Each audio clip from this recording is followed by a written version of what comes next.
জি হ্যাঁ বলেন। হ্যালো, আসসালামু আলাইকুম।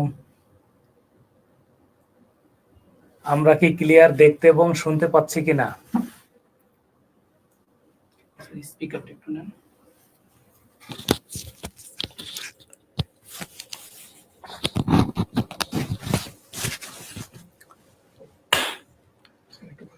একটু কমেন্ট করব সবাই, আমরা ক্লিয়ার দেখতে এবং শুনতে পাচ্ছি কিনা। হ্যালো,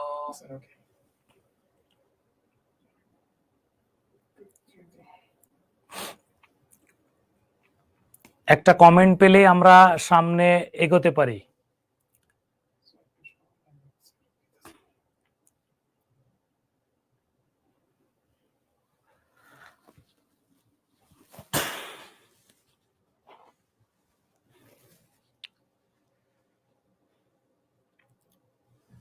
আলহামদুলিল্লাহ ভালো আছি।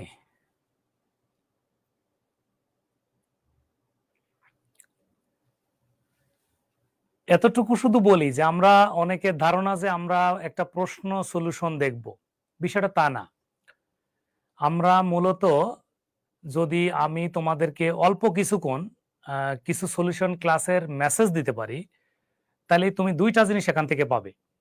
একটা হচ্ছে কিভাবে আমরা বিগত সালের প্রশ্নগুলোকে অ্যানালাইসিস করে পড়তে পারি বা পড়া উচিত, আর সেকেন্ডলি হচ্ছে এই বিষয়গুলোর সম্পর্কে একটা সুস্পষ্ট ধারণা কিভাবে আমরা পেতে পারি। তাহলে আমরা একটু আগায় দেখি। একটা প্রশ্ন দেখি আমরা, হ্যাঁ। তাহলে আমরা একটা মেসেজ দেখব। সবাই এখানে লেখা আছে যে রক্তের তরল অংশ কোনটি। আমরা আবারও বলছি, অনেকের সাথে আমার মিলবে না যে আমরা অপশন দেখব না, আগে আমরা প্রশ্নের টপিকসটা বোঝার চেষ্টা করব। সেখানে বলছে রক্তের তরল অংশ। তাহলে যদি আমরা একটু দেখি 1 মিনিটের মধ্যে যে রক্তের উপাদান সম্পর্কে একটু ধারণা নিই, এখান থেকে অনেক প্রশ্ন সমাধান হয়ে যাবে। দেখো, তা রক্তের উপাদান দুই ধরনের, একটা হচ্ছে প্লাজমা,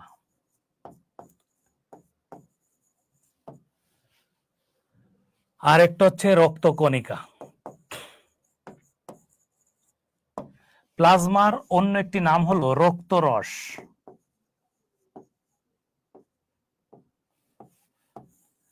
এখন এটা আমাদের বডিতে থাকে হচ্ছে 55%, রক্তকণিকা এটা থাকে আমাদের 45%। রক্তরস বলতে আমরা মূলত, বা প্লাজমা বলতে মূলত আমরা কি বুঝি? এটা বলতে বুঝি হচ্ছে পানি আর জৈব এবং অজৈব উপাদানকে বুঝি। এবছর এরকম প্রশ্ন আসে কিন্তু। এখানে পানি আছে প্রায় 91 থেকে 92% থেকে। তাহলে অবশ্যই এটা যদি আমরা লিখে ফেলি, তাহলে লিখতে পারি 8 থেকে 9%। এখন যদি আরো স্পেসিফিক করতে চাও যে এর মধ্যে আবার প্রোটিন থাকে কত পার্সেন্ট, তাহলে এখানে আমরা বলতে পারবো 45%। আর রক্তকণিকা আবার 3 প্রকার, একটু একবারে যেহেতু দেখালাম একটু দেখেই দিই। আরবিসি, ডাব্লিউবিসি, আর এটা হলো প্লাটিলেটস। যেহেতু এটা নিয়ে আরো আলোচনা আছে, সেজন্য আমি এক নজর একটু বলে দেব। এখানে আরবিসির অভাব হলে আমাদের অ্যানিমিয়া হয়, ডাব্লিউবিসি বেড়ে গেলে আমাদের ব্লাড ক্যান্সার হয়, আর অনুচক্রিকা কমে গেলে রক্ত জমাট বাঁধতে সমস্যা হয়। তা আমি হয়তোবা ছোট্ট একটা প্রশ্ন নিয়ে কথা বলতেছিলাম, কিন্তু যদি এটাকেও জেনে যায় বা লিখে রাখে, তাহলে কিন্তু অনেক কিছু মেসেজ পেয়ে যাওয়ার কথা। তাহলে তাহলে আমরা বোর্ডের বিষয়টা ক্লিয়ার কিনা একটু সাউন্ড দাও বা মেসেজ করো। সেটা হলো এখানে আনসার, তাহলে রক্তের তরল অংশের নাম মানে রক্তরসের নাম হলো প্লাজমা। ঠিক আছে, আমরা এটাকে মুছে দেব, মুছে দেন নাকি এখানে লিখে দিই। সেকেন্ড প্রশ্ন, পরের প্রশ্ন ছিল যে অধাতু এবং ধাতু কাকে বলে, এটা নিয়ে আমাদের একটা মেসেজ। আমরা সবাই বুঝে গেলে বলবো যে স্যার বুঝেছি, একটু একটু কথা বললে খুব স্মার্টলি ব্যাখ্যাগুলো পারবো ইনশাল্লাহ। Thank you. তাহলে এটা আমরা রাখবো সবাই, আমরা ডিটেলস আরো পরে যাচ্ছি। আমাকে 80টা প্রশ্নের জন্য দেওয়া উচিত ছিল হলো 10 ঘন্টা, তা আমি স্মার্টলি দেখাবো 10 ঘন্টার কাজ কিভাবে 1 ঘন্টায় করা যায়। নিচে অধাতু একটু বুঝাই বলবো, খুব মনোযোগ দিয়েছি বা ধাতুর ক্ষেত্রে আমরা মনে রাখবো এরা হয় কঠিন হবে, একটু বুঝাই বললে বুঝবা, অথবা আম থাকবে। এই কথাটা মনে রাখলে ধাতু চিনে ফেলবা। তখন তুমি বলবো স্যার কঠিন তো আমি বুঝিনি, তো এটা একদম স্বাভাবিক বিষয়, চিনবা না কেন? যেমন তোমার পরীক্ষাতে আসবে যে লোহা কি জাতীয় পদার্থ, বা সোনা কি জাতীয় পদার্থ, রূপা কি জাতীয় পদার্থ, তা তুমি এটা হাত দিয়ে ধরবা, তা কঠিন পদার্থ কি, তা আমরা হাত দিয়ে ধরলে বুঝতে পারবো যেটা এটার নিজস্ব ভর আছে, বল প্রয়োগে বাধা সৃষ্টি করে স্থান দখল করে। তাহলে কঠিন পদার্থ বলতে আমরা এখানে যদি লোহা বলি, সোনা বলি, রূপা বলি ইত্যাদি এরকম, ঠিক আছে। এইটুক মুছে দিই না, মুছে সব চলে গেল কেন? আচ্ছা এটা আনা যাবে না, একটু এনে দিই। আচ্ছা আমি লিখতে থাকি আর কি। আর আম সরি, আর আম কথা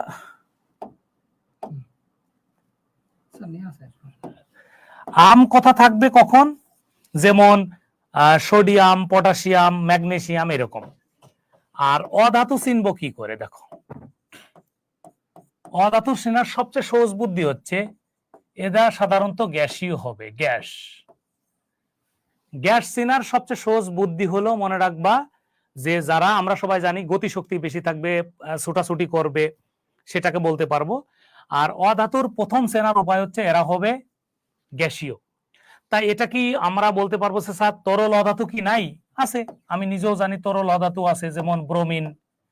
তুমি যদি বলো যে স্যার এটা কি কঠিন অধাতু নাই, হ্যাঁ আমি বলবো কঠিন, যেমন কার্বনের রূপভেদ, যেমন হীরক, এরকম করে পাওয়া যেতে পারে, কিন্তু ম্যাক্সিমাম গ্যাসীয় হবে। তাহলে এখানে প্রশ্ন থাকতে পারে কিরকম ছিল, প্রশ্নটা আনার সুযোগ আছে একটু দেখি। আচ্ছা কোনো সমস্যা নাই। আমরা যদি একটু দেখি অপশনগুলো, আমরা যেটা লিখেছিলাম যেখানে ছিল হলো প্রশ্নটা যদি আমরা দেখি, সেখানে মার্কারি ছিল পারদ, কপার, রূপা, অক্সিজেন। তাহলে এখানে মূলত অধাতু হিসেবে থাকবে হলো অক্সিজেন গ্যাস। যেহেতু এটি গ্যাস, এটি অধাতু হবে। একটু ক্লিয়ার কিনা একটু মেসেজ দিতে হবে যে ধাতু হতে হলে প্রধান বৈশিষ্ট্য এরা কঠিন হবে, অথবা আমযুক্ত শব্দ থাকবে ব্যতিক্রম ব্যতীত, হিলিয়াম, আনানক্টিয়াম ব্যতীত। আর অধাতুর ক্ষেত্রে প্রথমত প্রায়োরিটি দিতে হবে তারা গ্যাসীয়, সেকেন্ড তরল থাকতে পারে, কঠিন থাকতে পারে, সেটা সাইড নোট দিলাম। একটু ক্লিয়ার? আচ্ছা আমরা 3 নম্বর প্রশ্নটা একটু দেখে বলে দিই। এখানে ছিল ক্রোমোজোমে জিনের অবস্থান কোন প্রযুক্তি ব্যবহৃত হয়। দেখি আমরা এটা ব্ল্যাঙ্ক পেজ পাই কিনা। আচ্ছা প্রশ্নটা ছিল এরকম যে একটু দেখে নাও, বলছে যে ক্রোমোজোমে জিনের অবস্থান নির্ণয় করতে হবে কোন প্রযুক্তি দিয়ে। আচ্ছা আর লাগবে না, আমি শুধু প্রশ্নটা নিলেই হবে। খুব সহজ একটা মেসেজ দেও তোমাকে, একটু মনোযোগ দিবা। এটা হলো কোষ মানে সেল, যেটা আবিষ্কার করেছে বিজ্ঞানী রবার্ট হুক 1665 সাল। এটা হলো নিউক্লিয়াস।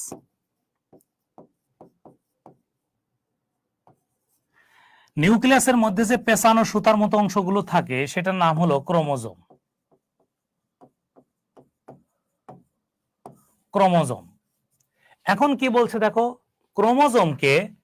ক্রোমোজোমকে কর্তন করার ছুরি আছে, জানো কেন? একটা ছুরি ব্যবহার করা হয়, ছুরিটার নাম হলো RE, restriction endonuclease enzyme. Restriction endonuclease enzyme, খুব মনোযোগ দিবে, এটা ঝামেলা আছে। এটার থেকে আমরা পাবো হলো দুইটা অপশন পাবো। যদি আমরা দ্বিসূত্রক পাই তাহলে তার নাম হবে ডিএনএ, আর যদি আমরা এক সূত্রক পাই তাহলে তার নাম হবে আরএনএ। এই যে তুমি যে ডিএনএ পাইলে, এই ডিএনএ এর খণ্ডাংশ হলো, এই ডিএনএ এর খণ্ডাংশটা হলো জিন।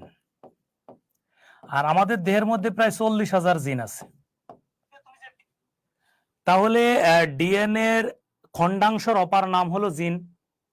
তাহলে আমাদের এখানে অপশনটা কি ছিল একটু দেখি, মানে চারটা অপশন কি কি ছিল, কি উত্তর হবে আমরা একটু দেখে নিই। এখানে অপশনগুলো ছিল বায়ো ইনফরমেটিক। বায়ো ইনফরমেটিক মানে হলো আমাদের কৃত্রিম বুদ্ধিমত্তা নিয়ে কাজ করে, এটা নাই। সেকেন্ড হচ্ছে বায়োজেনেটিক্স, বায়োজেনেটিক্সও না, বংশগতীয় ধারা ওই করে না। এটার প্রযুক্তির নাম হলো, ভালো করে শোনো, রেস্ট্রিকশন ফ্রাগমেন্ট লেন্থ পলিমরফিজম প্রযুক্তি। একটু বুঝাই বলে, আমাদের এটা প্রশ্নটা পাইতে পারলে ভালো হইতো। আসলে ওরা তো ঝামেলা করতে পারে। এখানে আসলে উত্তর হবে রেস্ট্রিকশন, একটা ফ্রাকশন করতে হবে, একটা লেন্থের পলিমরফিজম। তার মানে হলো, এটা মুছবো কেমনে একটু লেখার জন্য, স্যার কোনটা মুছবো তো লিখে দেন। আচ্ছা আচ্ছা, তাহলে আমরা একটু বোঝাই বলি যে যে এটার প্রযুক্তির নাম হলো, প্রযুক্তির নাম হলো, আমরা যেটা দেখলাম আমাদের প্রযুক্তির নাম হলো রেস্ট্রিকশন ফ্রাগমেন্ট লেন্থ পলিমরফিজম। এটার মানে হলো, আবারও বলছি, এটার মানে বলতে বোঝানো হয়েছে যে আমরা একটা অংশ থেকে যে কেটে নিলাম, এই কেটে নেওয়ার প্রযুক্তির নাম হলো রেস্ট্রিকশন ফ্রাগমেন্ট লেন্থ পলিমরফিজম। ঠিক আছে, যদি প্রশ্ন থাকে। আরেকটা অপশন ছিল, সেটা হচ্ছে পিসিআর কি। অনেকে আমাদের এখানে দাগানো থাকতে পারে পিসিআর কি। পিসিআর হচ্ছে, একটু বুঝাই বলি, পিসিআর হচ্ছে পলিমারেজ চেইন রিঅ্যাকশন। এটার কাজ হচ্ছে, আমি আবারও বলি, সংখ্যা বৃদ্ধি করা, সংখ্যা বৃদ্ধি করা। যদিও আমাদের এটা উত্তর দেওয়া ছিল, আসলে আমার মতে উত্তর হবে আমরা যেটা বললাম রেস্ট্রিকশন। ঠিক আছে, রেস্ট্রিকশন।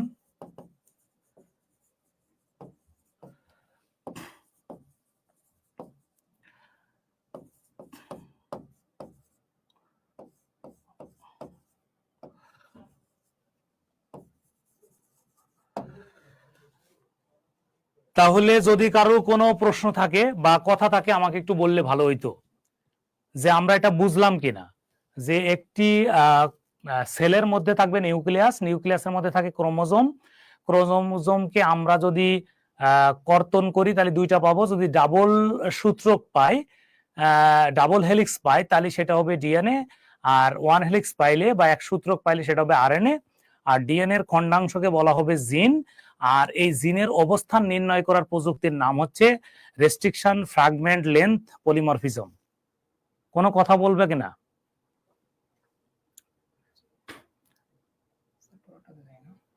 আচ্ছা, যাই, যেহেতু পরে 3 নম্বর প্রশ্ন কি ছিল? 3 নম্বর তো ওটা দিলেন। আমরা কি 3 এ ছিলাম? 3 এ ছিলাম স্যার, 4 এটা। আচ্ছা, 4 নম্বরে কি একটু দেখি, ডিএনএ এর কাঠামো ওটুকু দিয়ে একটু দেখো। আপনি কোনো কোশ্চেন থেকে ওখান থেকে লাগাইতে পারেন, পুরো বডি আপনার। আচ্ছা, তাহলে আমরা শুধু আগে দেখবো যে ডিঅক্সিরাইবো নিউক্লিক অ্যাসিড।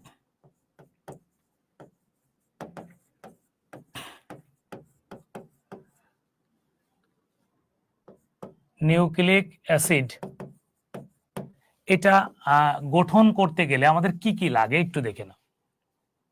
যদি আমরা দেখি, তখন আমাদের প্রথমে লাগবে হলো, 1 নাম্বার হলো নাইট্রোজেন বেস। নাইট্রোজেন বেস সহজে মনে রাখা যেতে পারে এরকম যে অ্যাডেনিন, থায়ামিন, গুয়ানিন, সাইটোসিন। এটাকে আমি যদি শর্টকাটে বলি, যদিও বলা উচিত হবে কিনা, মনে রাখতে পারো যে আমি তুমি গরু ছাগল। তার মানে অ্যাডেনিন, থায়ামিন, গুয়ানিন, সাইটোসিন, এটা হচ্ছে নাইট্রোজেন বেস থাকবে। 2 নাম্বার হচ্ছে পেন্টোজ শর্করা থাকবে। পেন্টোজ শর্করা মানে 5 কার্বন বিশিষ্ট শর্করা থাকবে। আর 3 নাম্বার হচ্ছে অজৈব ফসফেট থাকবে। তোমরা যারা দেখেছো, তোমরা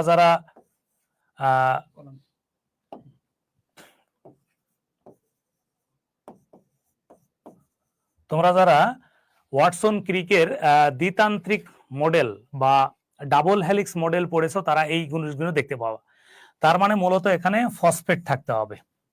এখানে আবারও বলছি নাইট্রোজেন বেস, পেন্টোজ শর্করা, অজৈব ফসফেট। তাহলে আমাদের এটার সাথে মিল আছে। এখানে আছে যদিও ফসফরাস আছে, এখানে ফসফেট লেখা উচিত ছিল, এটা আসলে হবে ফসফেট। আশা করি ক্লিয়ার। আমি কিন্তু আবারও বলছি, যারা আমরা প্রশ্ন করে তারা তো সাধারণত অনেক সুন্দর করে করার চেষ্টা করে, কিন্তু আমাদের ব্যাখ্যা দিতে গেলে আমাদের ইন ডিটেলস বলতে গেলে সঠিকটা বলা উচিত, তাই না? তাহলে মাইক্রোমৌল কেমন? আসলে মাইক্রোমৌল হওয়ার কথাই না, এখানে শব্দটা হওয়া উচিত ছিল যে মাইক্রো নিউট্রিয়েন্ট। ঠিক আছে, মাইক্রো নিউট্রিয়েন্ট কি আমি একটু বুঝাই বললে বুঝবা। এটাকে আমি ছোট করে একপাশে নিয়ে যেতে পারবো না? এটা একপাশে সরাই, এইটুকু করবো নাকি? এইটুকু সরাই উপরে রেখে দেন। আবারই করতে হবে এটাকে।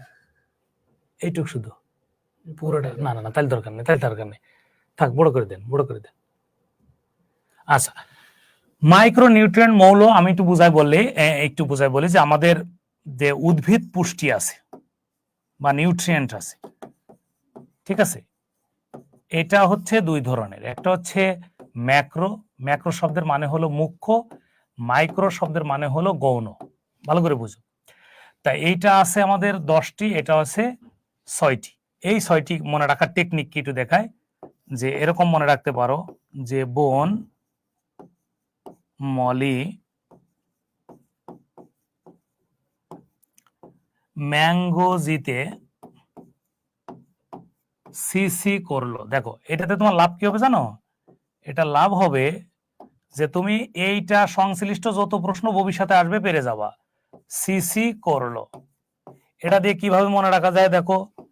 বোন মানে বোরন, মলি মানে মলিবডেনাম, এমএন মানে ম্যাঙ্গানিজ, জিতে জিঙ্ক, সিতে কপার, সিতে ক্লোরিন। এই যে 6টি মাইক্রোনিউট্রিয়েন্ট পেলাম, এই 6টি দেখো, boron, molybdenum, manganese, zinc, copper and chlorine.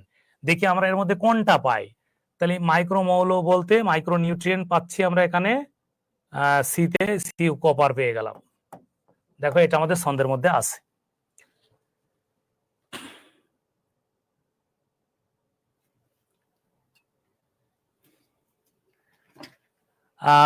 যাই হোক, আমরা সবার দোয়া এবং ভালোবাসা, এখানে আমরা যেটা যাব 6 নাম্বার 6। তাহলে আশা করি এইটা পড়লে তো এটা লাগে না, ব্যাখ্যার আর কিছু নাই, যেটা সব দেওয়া আছে, পাওয়া যাবে ইনশাল্লাহ। তাহলে আমরা এই জায়গায় একটু কথা বলবো, সেটা হচ্ছে এ বি। হ্যাঁ, ওরা যদি প্রশ্ন থাকে করবে। আচ্ছা, আমরা এটা একটা ব্যাখ্যা দিয়েছি, দেন এইটুকু থাক, ক্লিয়ার কথা, এটার ব্যাখ্যা থাকুক, অনেকে ওইটুক শুধু মুখস্থ করে দেন। আচ্ছা, তাহলে আমরা খুব সহজে বলি, ব্লাড গ্রুপ নিয়ে আমি তোমাদের একটু কয়েকটা মেসেজ বলি আর কি, খুব শুনে রাখো। ঘটনাটা হচ্ছে 1900 সালের ঘটনা। ডক্টর কার্ল ল্যান্ডস্টেইনার, তিনি মানুষের অ্যান্টিবডি এবং অ্যান্টিজেন বিচার বিশ্লেষণ পর্যবেক্ষণ করে মানুষের 4 ধরনের এবিও রক্ত গ্রুপ নির্ণয় করেছেন, যেটা এ বি, এ বি আর ও। এখানে আমরা যদি সহজ করে একটু বলি, মানুষের রক্ত গ্রুপের অপর নাম হচ্ছে এবিও ব্লাড গ্রুপ। ঠিক আছে, এই যে এবিও ব্লাড গ্রুপটা মূলত ছিল হচ্ছে, একটু বুঝতে হবে, 4 ধরনের। একটু খুব মনোযোগ দিলে আর কোনোদিন ভুল হবে না ইনশাল্লাহ। এ বি, এ বি আর ও। এখন আমরা আগে প্রথম মেসেজ হচ্ছে এ গ্রুপটা কি, এরা কারা, ভালো করে শুনবা। এদের মধ্যে এদের মধ্যে আছে হলো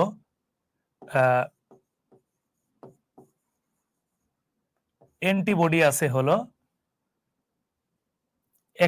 এ হচ্ছে অ্যান্টিজেন, তাহলে অ্যান্টিবডি হলো বি, এইটার অ্যান্টিবডির নাম হলো এ, এইটার কোনো অ্যান্টিবডি নেই, এটার অ্যান্টিবডি হচ্ছে এ এবং বি, সরি এটা হবে ছোট হাতের বি দিয়ে দেখানো উচিত, বি। এইটুক যদি আমরা একটু খেয়াল রাখি,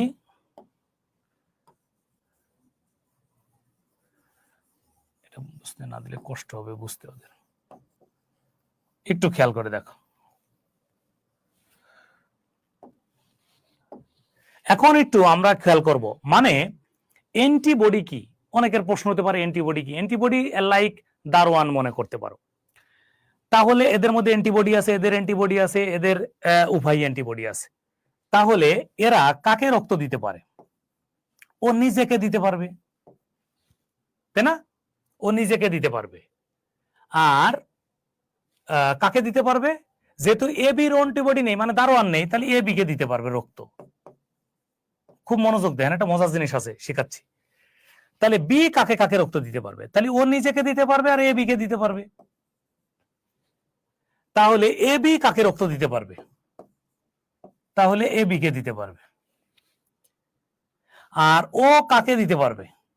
সবাইকে দিতে পারবে। তার মানে সবাইকে বলতে বোঝাচ্ছি এ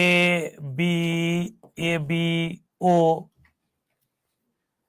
তাহলে একটু খেয়াল করে দেখো, এ বি সবার কাছ থেকেই রক্ত নিতে পারে, এই জন্য এ বি কে বলা হয় সর্বগ্রহিতা, সর্বগ্রহিতা বলা হয়। আর এ, ভালো করে শুনবা, ওকে, ওর মধ্যে কোনো অ্যান্টিজেন থাকে না বলে এটাকে সর্বদাতা বলা হয়। এগুলো সর্বদাতা, সে কিন্তু সবাইকে দিতে পারবে, সবাইকে দিতে পারবে। ওকে দিতে পারে, এ বি কে দিতে পারবে, বি কে দিতে পারবে, এ বি কে দিতে পারবে, এ শুধু এ বি কে দিতে পারবে, এ সবাইকে দিতে পারবে। সেজন্য সর্বদাতা। আর এ সবার কাছ থেকে নিতে পারে, দেখো এর কাছ থেকে নিতে পারে, এটার কাছ থেকে নিতে পারে, এটার কাছ থেকে নিতে পারে, ওর কাছ থেকে নিতে পারে, সেজন্য। আর আমাদের মূল প্রশ্ন ছিল অ্যান্টিবডি নেই কার, তাহলে এখানে ক্রস চিহ্ন দেওয়া আছে কার? এ বির, তাহলে এ বির কোনো অ্যান্টিবডি থাকবে না। কোনো প্রশ্ন থাকলে করতে পারো। না, ভালো কথা, পরে দেখে নেবে। তাহলে আমরা অ্যামাইনো অ্যাসিড নিয়ে একটু কথা বলি। অ্যামাইনো অ্যাসিড, তাহলে একটু খেয়াল করো, মানুষের দেহে অ্যামাইনো অ্যাসিড যে পাওয়া যায়, এই অ্যামাইনো অ্যাসিড হচ্ছে 22 ধরনের। অ্যামাইনো অ্যাসিডের মূল উপাদান কি? কার্বন, যেমন সরি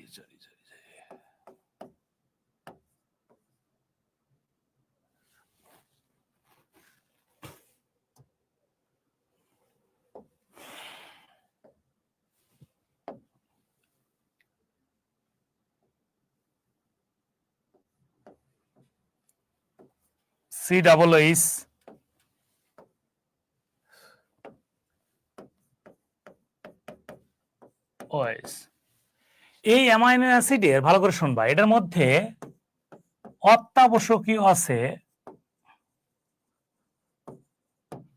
9। তাহলে মোট যদি 22 হয়, তাহলে অত্যাবশ্যক ইসেনশিয়াল, তাহলে অত্যাবশ্যক হচ্ছে ইসেনশিয়াল, তাহলে এর উল্টাটা কি বলবা বলো তো? অত্যাবশ্যকীয় আর অত্যাবশ্যকীয় নয়, এরকম কয়টা? তাহলে বলো, যদি 9 থেকে আমরা কত কি বিয়োগ করে দিই 22 কে, কত হবে? 13 হবে, তাই না? 13। এরা কারা? মনে রাখার টেকনিক কি দেখো, যে এটা দিয়ে মনে রাখতে পারো। আমাদের প্রশ্নটা কি ছিল? অ্যামাইনো অ্যাসিড নয়, তাহলে একটু মনে রাখো, টলি, মাথায়, লয়ে, আইসো, ভালো, ফিরে যাও হে। মানে একজন তার স্বামীর সাথে রাগারাগি করে বাবার বাড়ি চলে গেছে, তখন ওয়াইফের পিছন পিছন স্বামী একটা টলি মাথায় করে অনেক কিছু নিয়ে তার পিছন পিছন যাচ্ছে। কিন্তু মজার বিষয় হচ্ছে সে পিছনে তাকায় বলছে টলি মাথায় লয়ে আছে, ভালো ফিরে যাও, মানে মনের রাগে রাগে বাজে যেটাই বলে না কেন। এখন আমরা খুব সহজেই এটা দেখতে পারি, দেখো টতে লিখে রাখো ট্রিপ্টোফ্যান। ট্রিপ্টোফ্যান। আমি কিন্তু চাইলে প্রশ্ন পড়ে পড়ে উত্তর দিয়ে অপশন দিয়ে ব্যাখ্যা দিতে পারতাম, আমি না দিয়ে ডিটেলস বলতেছি, তোমার লাভ হবে কিন্তু। ট্রিপ্টোফ্যান, লিতে মনে রাখো লিউসিন, তারপরে মতে মিথিওনিন, থতে থ্রিওনিন, তারপরে লতে লাইসিন, আইসো থেকে লেখো আইসোলিউসিন,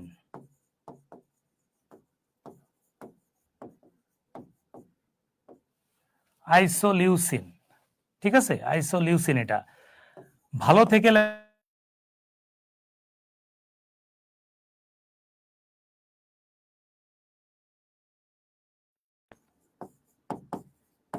ফিনাইল অ্যালানিন,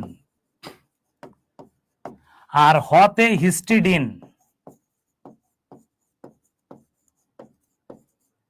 একটু খেয়াল করে দেখো, আমাদের এটা না এইটুক জানলে তোমার সব পড়া হয়ে যায়, কারণ এটাই তো আছে, এইটার বাইরে তো আর কিছু নাই। আমি তো একদমই পেয়ে গেলাম সবগুলো, এখন আমি শুধু দেখবো কোনটা নেই এর মধ্যে। একটু দেখো, তাহলে ট্রিপ্টোফ্যান আছে, ভালো কথা, ফিনাইল অ্যালানিন আছে, লাইসিন আছে, অ্যালানিন নামে কিছু নাও দেখো আসিল এখানে। দেখো ভুলটা কোথায় করছে, ফিনাইল অ্যালানিন ছিল, ফিনাইল অ্যালানিন, ওরা ফিনাইল বাদ দিতেছে, তার মানে উত্তর এই জায়গাটা ভুল আছে, নয় যেহেতু বলেছে। একটু খেয়াল করো, এইগুলো পড়ো। তার মানে মূল শব্দটা ছিল ফিনাইল অ্যালানিন, মূল শব্দটা কি ছিল, ফিনাইল অ্যালানিন, ওরা অপশনে দিয়েছে শুধু অ্যালানিন। আশা করি ক্লিয়ার। এরপরে ছিল collagen. Collagen, collagen like protein, collagen হচ্ছে কি প্রোটিন। কলাজেন হচ্ছে প্রোটিন, কোন প্রোটিন, যেটা আমাদের ত্বক, ত্বক মানে চামড়া, ত্বক, চুল, এগুলো নিয়ন্ত্রণ করে বা সুরক্ষিত রাখতে কাজ করে থাকে।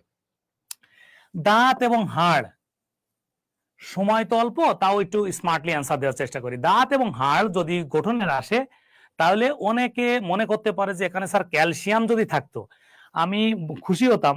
ধরো এখানে ক্যালসিয়ামও দিয়ে দিত, ম্যাগনেসিয়ামের বদলে আমি আরেকটা দিলাম, ও নাম্বার দিয়ে দিলাম ক্যালসিয়াম, তাহলে আরো মানুষ ভুল করবে, কারণ অনেকটা বইয়ের মধ্যে দেখানো আছে অ্যান্সার হবে ক্যালসিয়াম। না, এটা কখনোই নয়। এটা দাঁত এবং হাড়ের যখন মজবুত বলবে, মজবুত, দৃঢ়তা, মজবুত বা দৃঢ়তা মানে হলো ফসফরাস। মজবুত বা দৃঢ়তা মানে কি ফসফরাস, কথা শেষ। মজবুত বা দৃঢ়তা থাকলেই ফসফরাস। নেক্সট আমরা দেখি, এখন আমাদের কি আছে বলো, যে হলো ব্যাকটেরিয়া জনিত রোগ। মজার বিষয় হলো কি করে শর্টকাট করব, পারি না তো।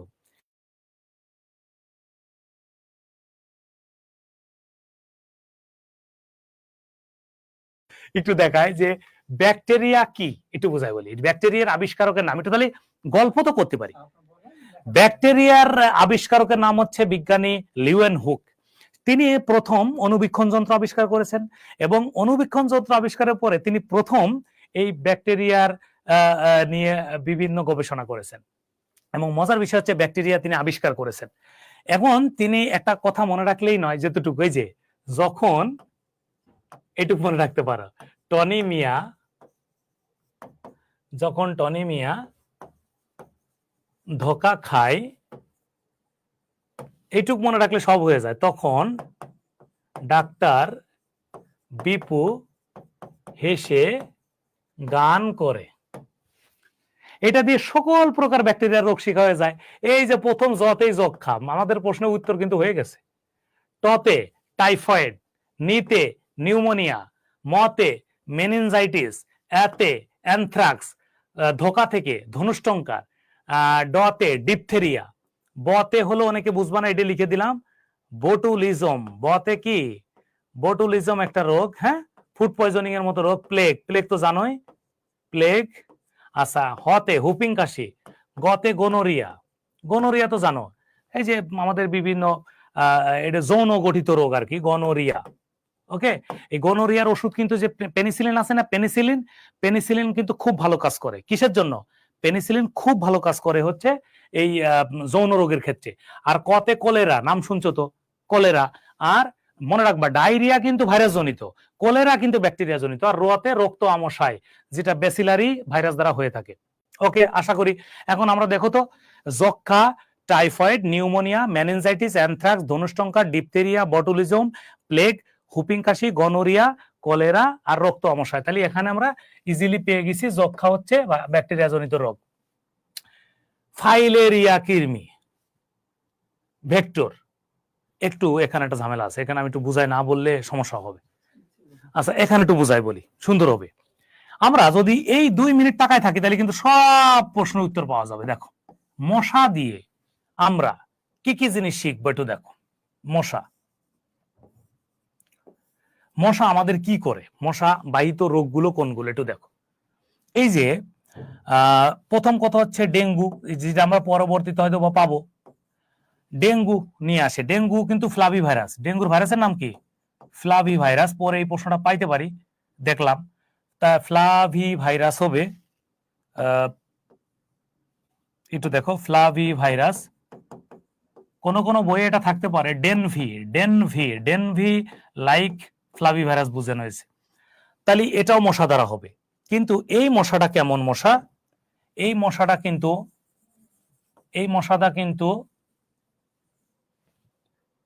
এই মশাটা কিন্তু এডিস, এডিস মশা না, কিন্তু মশা বললে ভুল হবে, মশকি অর্থাৎ ফিমেল মশাটা। তারপরে হলো চিকনগুনিয়া, এটাও আমরা জানা রাখা দরকার। চিকনগুনিয়া এডিস মশকি দ্বারা হবে। তারপরে জিকা, জিকা, এই তিনটা হলো সবগুলোই এডিস মশাকি দ্বারা হবে, এডিস মশকি। হ্যাঁ, কিন্তু এডিস তো পাইলে, এডিস পাইলে, তাই না? আর মশা দ্বারা এছাড়া আমরা আবারও বলি এই যে কৃমি জাতীয় যতগুলো মশা দ্বারা হয়। আর একটা বিষয় বলি, মশার আরেকটা আছে, সেটা হলো তোমার মনে আছে কিনা জানি না, অ্যানোফিলিস মশা আছে। তোমরা এটা নাম শুনছো কিনা আমি জানি না, অ্যানোফিলিস মশকি। অ্যানোফিলিস মশকি হলে সেখানে খালি মনে রাখবা ম্যালেরিয়া, ম্যালেরিয়া। আর একটা আছে কিউলেক্স, নাম শুনছো কিনা জানি না, আর কিউলেক্স মশা আছে একটা। এই তিনটে কথা মনে রাখবা, কিউলেক্স। এই তিনটা মশা কিন্তু আমি পরে আর পড়াবো না, কিন্তু একবারে বলে দিলাম। মশকি হলো গোদরোগ হবে, গোদরোগ, এলিফ্যান্থিয়াসিস বা গোদরোগ, ওই যে পাটা ফুলে যায়। হ্যাঁ, তাহলে আমরা শুধু মনে রাখবো এই কথাগুলো, যে এডিস মশকি দ্বারা তিনটা রোগ হয়, ডেঙ্গু, চিকনগুনিয়া, জিকা। অ্যানোফিলিস দ্বারা হয় ম্যালেরিয়া, কিউলেক্স দ্বারা হয় গোদরোগ। কথা শেষ। তার এখানে কৃমি জাতীয় মশা। আচ্ছা, তাহলে রক্তের কোন কণিকা বৃদ্ধি পেলে ব্লাড ক্যান্সার হয়? মেসেজ খুব সহজ। রক্তের মধ্যে যদি আমাদের ডাব্লিউবিসি আমাদের থাকার কথা হচ্ছে, একটু খেয়াল করো, 4000 থেকে 11000 পার কিউবিক মিলিমিটার। যদি এটা বেড়ে যায় বেশি মাত্রায়, ধরো 18,000-এর বেশি হয়ে গেল, সাধারণত অনেক সময় বেড়ে যায়, এটা বেশি হয়ে গেলে তাহলে বুঝতে হবে আমাদের ব্লাড ক্যান্সার বা লিউকেমিয়া হয়েছে। ব্লাড ক্যান্সারের আরেক নাম হলো লিউকেমিয়া, একটু লিখে রাখতে পারো, লিউকেমিয়া। লিউকেমিয়া বা ব্লাড ক্যান্সার হলো ডাব্লিউবিসি বা শ্বেত রক্তহীনতায় বেড়ে গেলে। আর ডাব্লিউবিসির ফুল ফর্ম কিন্তু অনেক বইয়ে ভুল আছে, এটা কিন্তু হোয়াইট ব্লাড কর্পাসেলস। অনেক জায়গায় বলে সেল হবে, ভাই তাদেরকে বলবা CELL, সেলের বাংলা হলো কোষ। তাহলে তুমি যদি সেল বলতিছো তাহলে বাংলায় কেন কণিকা বলতিছো, তাহলে বাংলায় কেন কোষ লেখো না? তাহলে কি হবে? White blood corpuscles, corpuscles, white blood corpuscles.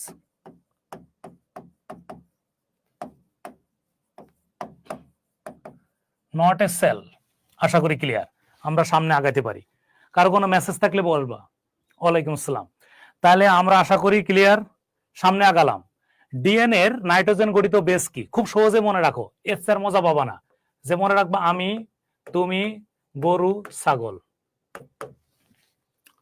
তাহলে এটে অ্যাডেনিন, থায়ামিন, গুয়ানিন, সাইটোসিন। তাহলে কি আছে? Nitrogen base, thymine. এডিস মশকি বলতে চলে আসছে। এডিস মশকি মাত্র পড়ালাম, ডেনভি, ডেনভি বা ফ্লাভি ভাইরাস, ফ্লাভি ভাইরাস এডিস মশকি দ্বারা হয়। এই যে এডিস, এডিস মশকি দ্বারা হয়। আচ্ছা, তোমাকে একটু বুঝাই বলি, সার নিয়ে তো একটু না বললে তো মন খারাপ হয়, তাই না? সার তো 2 প্রকার, একটা হচ্ছে জৈব আর একটা হচ্ছে অজৈব। জৈব আর অজৈবর মধ্যে পার্থক্য কি একটু বুঝতে হবে। অজৈব, এখন জৈব সার মানে যেগুলো আমরা, আরেক নাম হলো সবুজ সার বা কম্পোস্ট সার, যেগুলো আমরা জৈব পদার্থ দিয়ে তৈরি করি, এর আরেক নাম হলো সবুজ কম্পোস্ট। হ্যাঁ, কম্পোস্ট। তারপরে তোমার কি গোবর দিয়ে, মানে ওই জৈব সার মানে তো গোবর দিয়ে বানানো, জৈব সার গোবর দিয়ে বানানো হয়। হ্যাঁ, এরকম বিষয়গুলো, এগুলো হচ্ছে আমরা জমিতেই তৈরি করে করতে পারি। আর অজৈব সার যেটা সেটা হচ্ছে ইউরিয়া। এখানে আমার একটা মেসেজ আছে, ইউরিয়া নিয়ে একটা কথা আছে, অনেকে ভুলভাল ব্যাখ্যা দেয় যে ইউরিয়ার মূল উপাদান কি, অবশ্যই হতে হবে মিথেন। ইউরিয়ার মূল উপাদান অনেক বই লেখা আছে, প্রাকৃতিক গ্যাস হবে না, প্রায় আমরা এখানে মূল উপাদান প্রায় 80% কাজে লাগে মিথেন, CH4। আশা করি এটা সবুজ সার বলতে বুঝাবে কম্পোস্ট, এটা নাই, তাহলে নাই কোনটা, ইউরিয়া। ইউরিয়া হচ্ছে অজৈব সার বা পটাশ সার যেটা আমরা বলি, ইউরিয়া বা নাইট্রোজেন সার। হ্যাঁ, নাইট্রোজেন সারও বলা হয় এটাকে। একটু খেয়াল করি, পানি বাহিত রোগ, কি বাহিত রোগ, পানি বাহিত রোগ। মেসেজটা খুব ক্লিয়ার হবে, আমরা কিন্তু একটু ঝামেলা আছে, এটা জিনিস ভালো বুঝি না কিন্তু, সেটা হচ্ছে হেপাটাইটিস। হেপাটাইটিস হচ্ছে 5 প্রকার, একটু মনোযোগ দিবা। হেপ, হেফ, A B C D E, কয় প্রকার লিখলাম, 5 প্রকার। হেপাটাইটিস 5 প্রকার। যদি বলো স্যার নাম্বারটা বা এই নামকরণটা কেমন হয়েছে, এটা অবশ্যই ভাইরাসের উপর ডিপেন্ড করে হয়েছে। তাই এই যে প্রথমটা এটা সহজ বুদ্ধি, আর লাস্টেরটা, এই দুইটা হলো পানিবাহিত, পানি ও খাদ্যবাহিত, মনে থাকার কথা। এই দুইটা হচ্ছে পানি ও খাদ্যবাহিত। মাঝখানে যে তিনটা আছে সেই তিনটা হচ্ছে রক্ত ও যৌনবাহিত। আশা করি ক্লিয়ার। এছাড়াও এই যে দুইটা বললাম পানিবাহিত রোগ হচ্ছে হেপাটাইটিস A আর E, এছাড়াও আরেকটা কয়টা বিষয় আছে, যেমন ডায়রিয়া, কলেরা, ফুড পয়জনিং, এগুলো সব হচ্ছে, আবারও বলছি, এগুলো সব হচ্ছে কি দ্বারা, পানিবাহিত রোগ। মনে থাকবে, diarrhoea, cholera, hepatitis A, hepatitis E, এগুলো সবই ফুড পয়জনিং, এগুলো সবই হচ্ছে তোমার পানির মাধ্যমে অনেক সময় হয়ে থাকে। তাহলে এখানে হেপাটাইটিস A ঠিক আছে। ম্যালেরিয়া তো হবে না এককোষী অণুজীব দ্বারা, গলগণ্ড আয়োডিন দ্বারা, তাহলে ইনফ্লুয়েঞ্জা ভাইরাস দ্বারা, তাহলে ঠিক আছে। উদ্ভিদের কোন খাদ্য উপাদান তৈরিতে এটিপি ব্যবহৃত হয়, তাহলে তো এটা নিয়ে অনেক কথা বলা দরকার। এটিপি মানে হচ্ছে অ্যাডিনোসিন ট্রাইফসফেট, লাইক এনার্জি বা বায়োলজিক্যাল কয়েন বলা হয়, এটাকে কি বলা হয়, বায়োলজিক্যাল কয়েন বলা হয়। খুব মনোযোগ দিবা। এইগুলো যেহেতু উদ্ভিদ, সম্পর্কটা ম্যাজিক্যাল বিষয় দেখায়, উদ্ভিদের সাথে সম্পর্ক, তাহলে উদ্ভিদ যে বিক্রিয়াটা করে সেই বিক্রিয়াটা দুইটা বিক্রিয়া উদ্ভিদ করে, এক হচ্ছে কার্বন ডাই অক্সাইড নেয়, সাথে পানি নেয়। ভালো করে শুনবা, এখানে তোমার সূর্যের আলো সাথে এটিপি কাজে লাগে, এবং পাতার ক্লোরোফিলে, সবুজ ক্লোরোফিলে, ক্ষুদ্র ক্লোরোফিলে কি তৈরি হয়, গ্লুকোজ তৈরি হয়। ভালো করে শোনো, গ্লুকোজ তৈরি হয় প্লাস অক্সিজেন তৈরি হয়। এইটুক তো আশা করি ক্লিয়ার, সবাই জানে। এইটুক মোটামুটি আমরা যারা মোটামুটি পড়াশোনা করি তারা সবাই এটা জানি যে এটা আমাদের অক্সিজেন। তাহলে এটা হলো সালোক সংশ্লেষণ বিক্রিয়া, যেখানে অক্সিজেন, কার্বন ডাই অক্সাইড, পানি, সূর্যের আলো, এটিপি হেল্পিং হ্যান্ড হিসেবে কাজ করবে বা কোএনজাইম হিসেবে কাজ করবে। এখানে ক্লোরোফিল তৈরি করে গ্লুকোজ আর হচ্ছে পানি। খুব মনোযোগ দিও।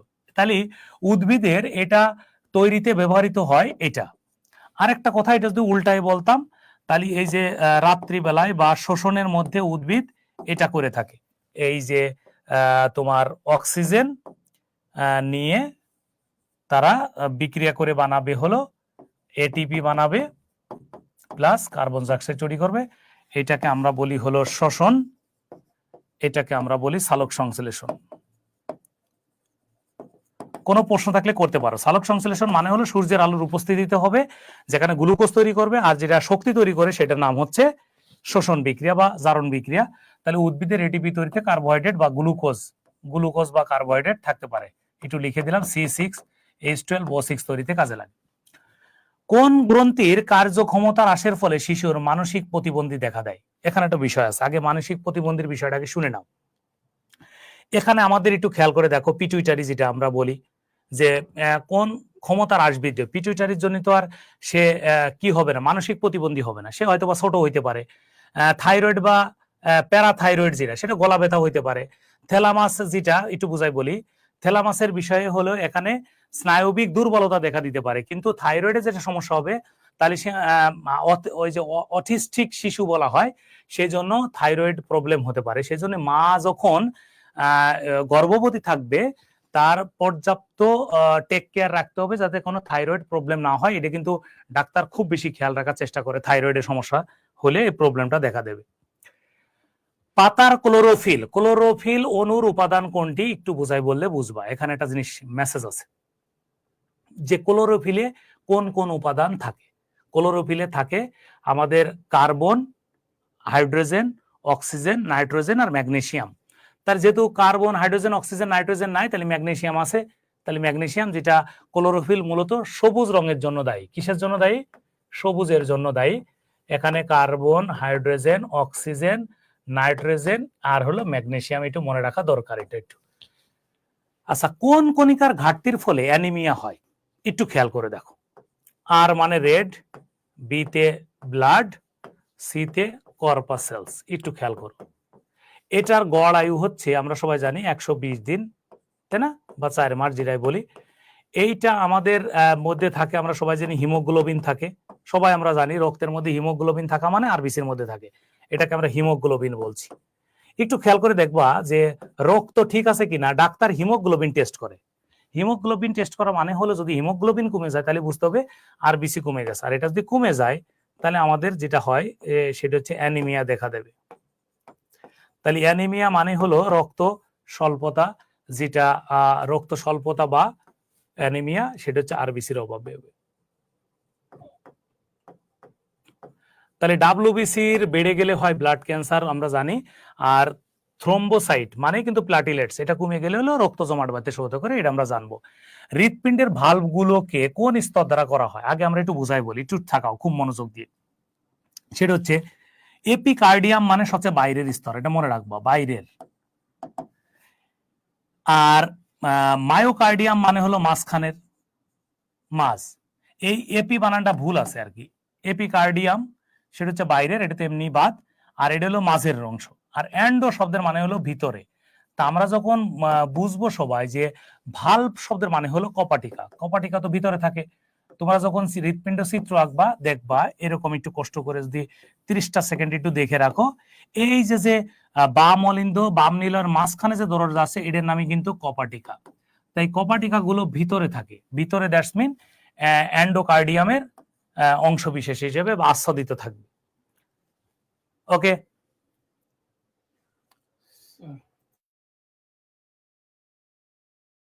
হবে ইনশাল্লাহ। লিউকেমিয়া, লিউকেমিয়া একটু বলেছিলাম, লিউকেমিয়া শব্দের মানে হলো আমাদের যে সবাইকে বলেছিলাম যে ডাব্লিউবিসি, হোয়াইট ব্লাড কর্পাসেলস, যেটা থাকার কথা 4000 থেকে 11000 পার কিউবিক মিলিমিটার। এটা যদি আমাদের বেড়ে যায়, বৃদ্ধি পায়, ভালো করে শুনবা, এটা যদি আমরা এটা বেড়ে গেলে কি হবে? ব্লাড ক্যান্সার হবে। মাত্র পড়ালাম। ব্লাড ক্যান্সার আর এক নাম হলো লিউকেমিয়া, ঠিক আছে, লিউকেমিয়া। এটা হলে কি কি প্রবলেম হবে একটু দেখাই। এটা হলে আমাদের শ্বেত রক্তকণিকা মানে ডাব্লিউবিসি বেড়ে যাবে, তা তো আমরা দেখলামই। তারপরে লোহিত রক্তকণিকা এবং অনুচক্রিকা পরিমাণে কমে যাবে, ঠিক আছে, ওইটা যেহেতু বেড়ে যাবে। আর এটার ফলে ব্লাড ক্যান্সার হবে, এখানে লিখছি ব্লাড ক্যান্সার, তাহলে ওইটা হবে না, ঠিক আছে, তাহলে উত্তর এটা ঠিক আছে। আচ্ছা, উদ্ভিদের অত্যাবশ্যকীয় খাদ্য কয়টি? মেসেজটা হচ্ছে খাদ্য হলো 2 প্রকার, সহজ বাক্যে বলি। মুখ্যর উপাদান হলো 10টি, গৌণর উপাদান হলো 6টি। আজকে এটা পড়াইছিলাম কিনা আমি জানি না, এই যে মোট হলো 16টি। তাও একটু বলে দিই, এটা হলো এমজেকে ক্যাফিফর নাইসপস। আর আজকে ক্লাসের কোন একটা সময় লিখেছিলাম যে বোন মলি ম্যাঙ্গোজিতে সিসি করলো, মনে আছে, মাইক্রো, সেই হলো 6টা। তাহলে 10 আর 6, এইটা একটু লিখে দিই, এমজেকে ক্যাফিফর নাইসপস, এমজেকে ক্যাফিফর নাইসপস। এখানে দেখো 16টার নাম দেওয়া আছে, যদি তুমি একটু কষ্ট করে দেখে নাও তাহলে 16টা পেয়ে যাবা। ওকে, আচ্ছা, অত্যাবশ্যকীয় মানে আছে 16টা পেয়ে গেলাম, 10 আর 6 16। 10/16 নিউমোনিয়া রোগ সৃষ্টি করে কোন ব্যাকটেরিয়া? আবারও বলছি, নিউমোনিয়ার টিকাটা আমরা 16 পড়ি। নিউমোনিয়া টিকা পড়লে বাকিটা হয়ে যায়। নিউমোনিয়া টিকা হচ্ছে PCV, pneumococcus vaccine. Pneumococcus vaccine মানে এটা কক্কাস ভাইরাস দ্বারা, ব্যাকটেরিয়া দ্বারা হয়, সেই জন্য এটাকে কক্কাস ভ্যাকসিন বলা হয়েছে। অবাধ শোষণে নিচের কোনটি উৎপন্ন হয়? অবাধ শোষণ কি আসলে দেখতে হবে। উৎপন্ন হয় না বলেছে, আগে আমরা দেখব কোনটি উৎপন্ন হয়। তা অবাধ শোষণে হয় ইথানল। ইথানল কি একটু দেখে নাও। ইথানল কিভাবে লিখতে হয় একটু দেখে নাও। এই হলো ইথানল। দুইটা কার্বন যুক্ত হলে ইথানল। অবাধ শোষণের মূল মেসেজ হচ্ছে আমরা অ্যালকোহল বুঝবো না, আমরা বুঝবো ইথানল। আমরা কি বুঝবো? ইথানল তৈরি হয়। পাশাপাশি কি হয়? অক্সিজেন তৈরি হয়। পাশাপাশি কি হয়? কার্বন ডাই অক্সাইড তৈরি হয়। তাহলে সবাধ শোষণ হলো যেটা অক্সিজেনের উপস্থিতিতে ঘটবে, আর অবাধ শোষণ মানে হলো যেটা অক্সিজেনের অনুপস্থিতিতে ঘটবে, সেটা হচ্ছে অবাধ শোষণ। সেখানে তৈরি হবে carbon die oxide, oxygen, ethanol আর হচ্ছে শক্তি, এনার্জি তৈরি হবে। 4টা জিনিস মনে রাখতে পারবো? পারবো। Ethanol, oxygen, carbon die oxide আর এনার্জি। একটু বুঝাই বলি, পাটের বৈজ্ঞানিক নাম, এটা মুখস্থ স্টাইলের একটা বিষয়। বৈজ্ঞানিক নাম নিয়ে একটু তোমাদের তরজমা শোনাই। তরজমা কিন্তু ভালো লাগে, শুনে না। বিখ্যাত একজন বিজ্ঞানী নাম হলো ক্যারোলাস লিনিয়াস। তিনি একজন সুইডেনের বিজ্ঞানী।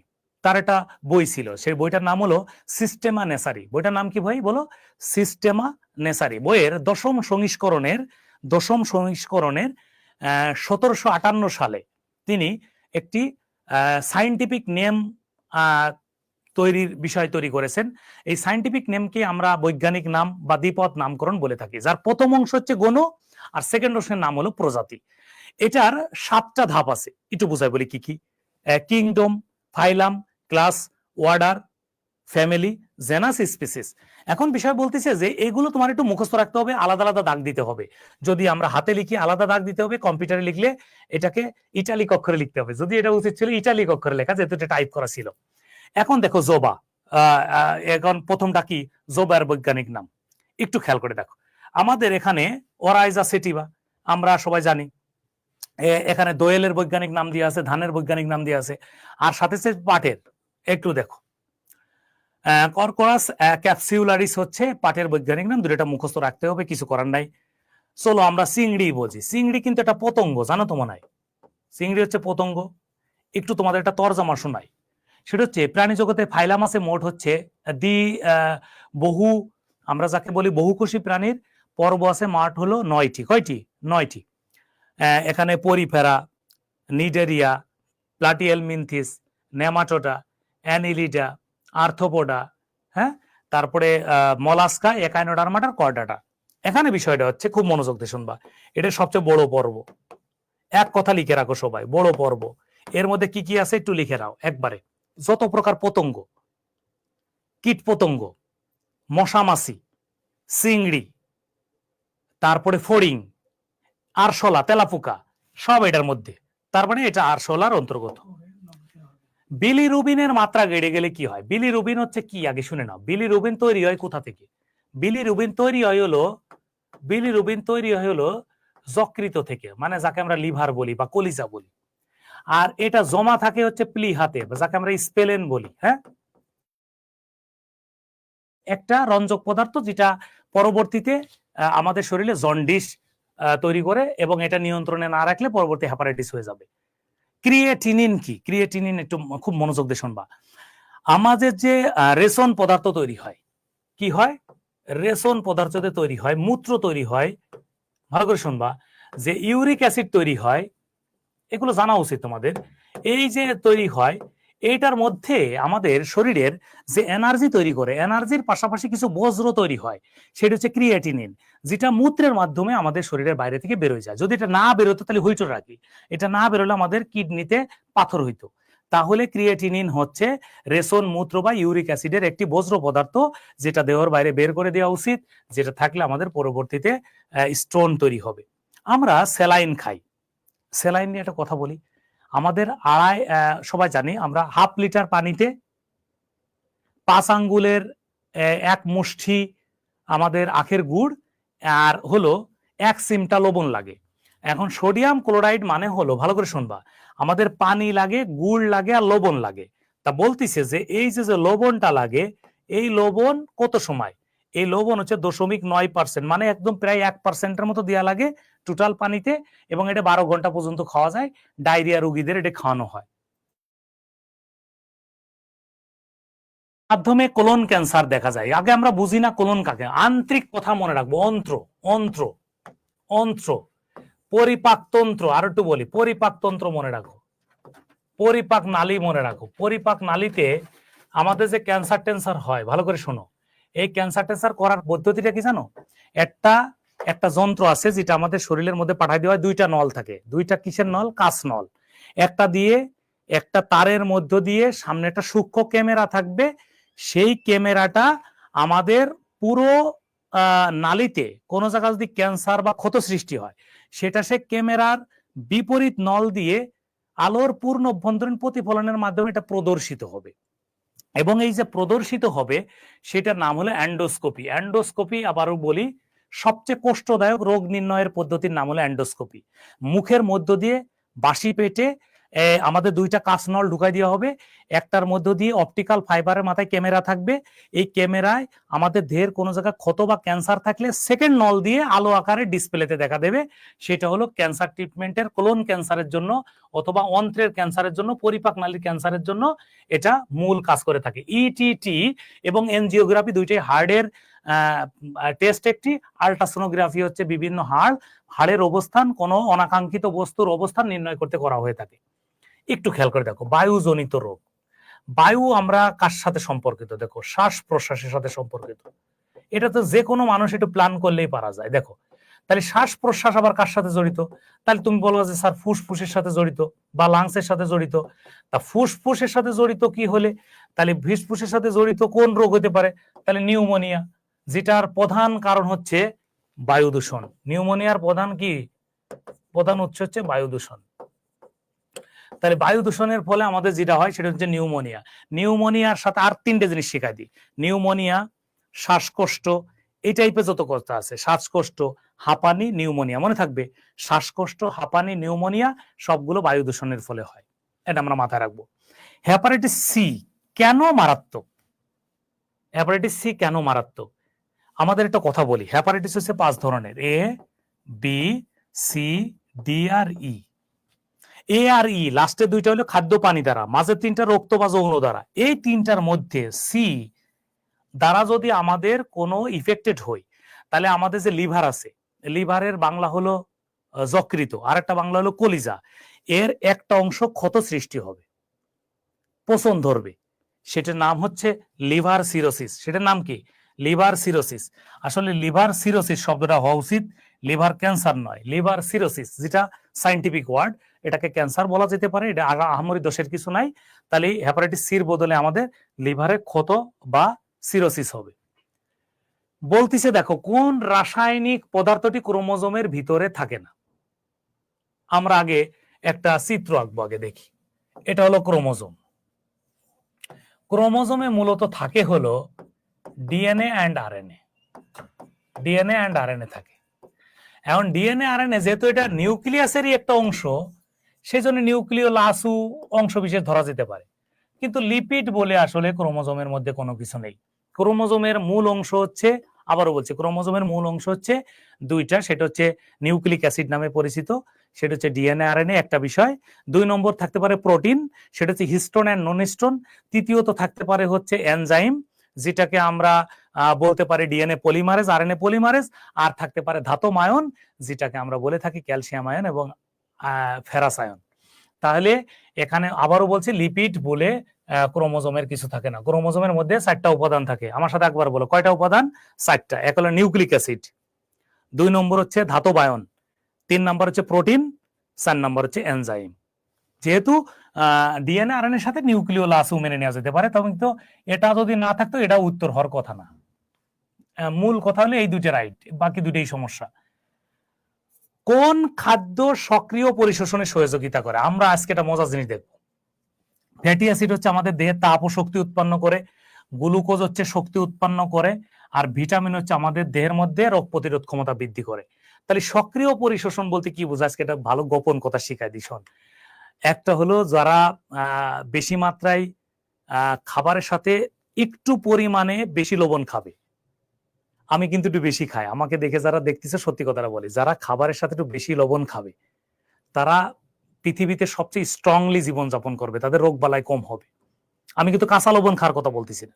ধরো আমি 1 কেজি মাংসের মধ্যে 1 চামচ লবণ দিয়ে মাংসটা সিদ্ধ করে যদি খাই, তাহলে এতে আমি যতটুকু এনার্জি পাবো, আমি যদি আর আধা চামচ লবণ বাড়াই দিতাম তাহলে আমি এনার্জি বেশি পাবো। কারণ এই মাংসটা আমার দেহের ভিতরে দ্রুত অ্যাবজর্পশন করার জন্য লবণটা প্রয়োজন। আশা করি বিষয়টা ক্লিয়ার। তাহলে লবণ, দ্যাটস মিন খনিজ লবণ, কাঁচা লবণ বোঝায়নি, খনিজ লবণ বা যে কোনো খাদ্য উপাদানে রান্না করা লবণ আমাদের খাদ্য পরিশোষণে সহায়তা করে। শিশুর জন্মগত ত্রুটি নিয়ে কয়েকটা কথা বলি। এটা শিশুকালে হয়, জন্মের সময় না। হ্যাপাটাইটিস বড় হলে হয়, এটাও না। পোলিও শিশু অবস্থায় হয়, এটাও না। কিন্তু রুবেলা মূলতটা কি আসলে আমরা একটু বুঝাই বলি, খুব মনোযোগ দিও। রুবেলাটা কি রোগ? রুবেলা হচ্ছে কোন একটি মা যখন গর্ভে থাকে, গর্ভধারণ করে, দেখবা যে অনেক সময় মুখের চারিপাশ দিয়ে একটু ছোট ছোট হয়, ঘামাচির মতো হয়। দেখছো কিনা আমি জানি না।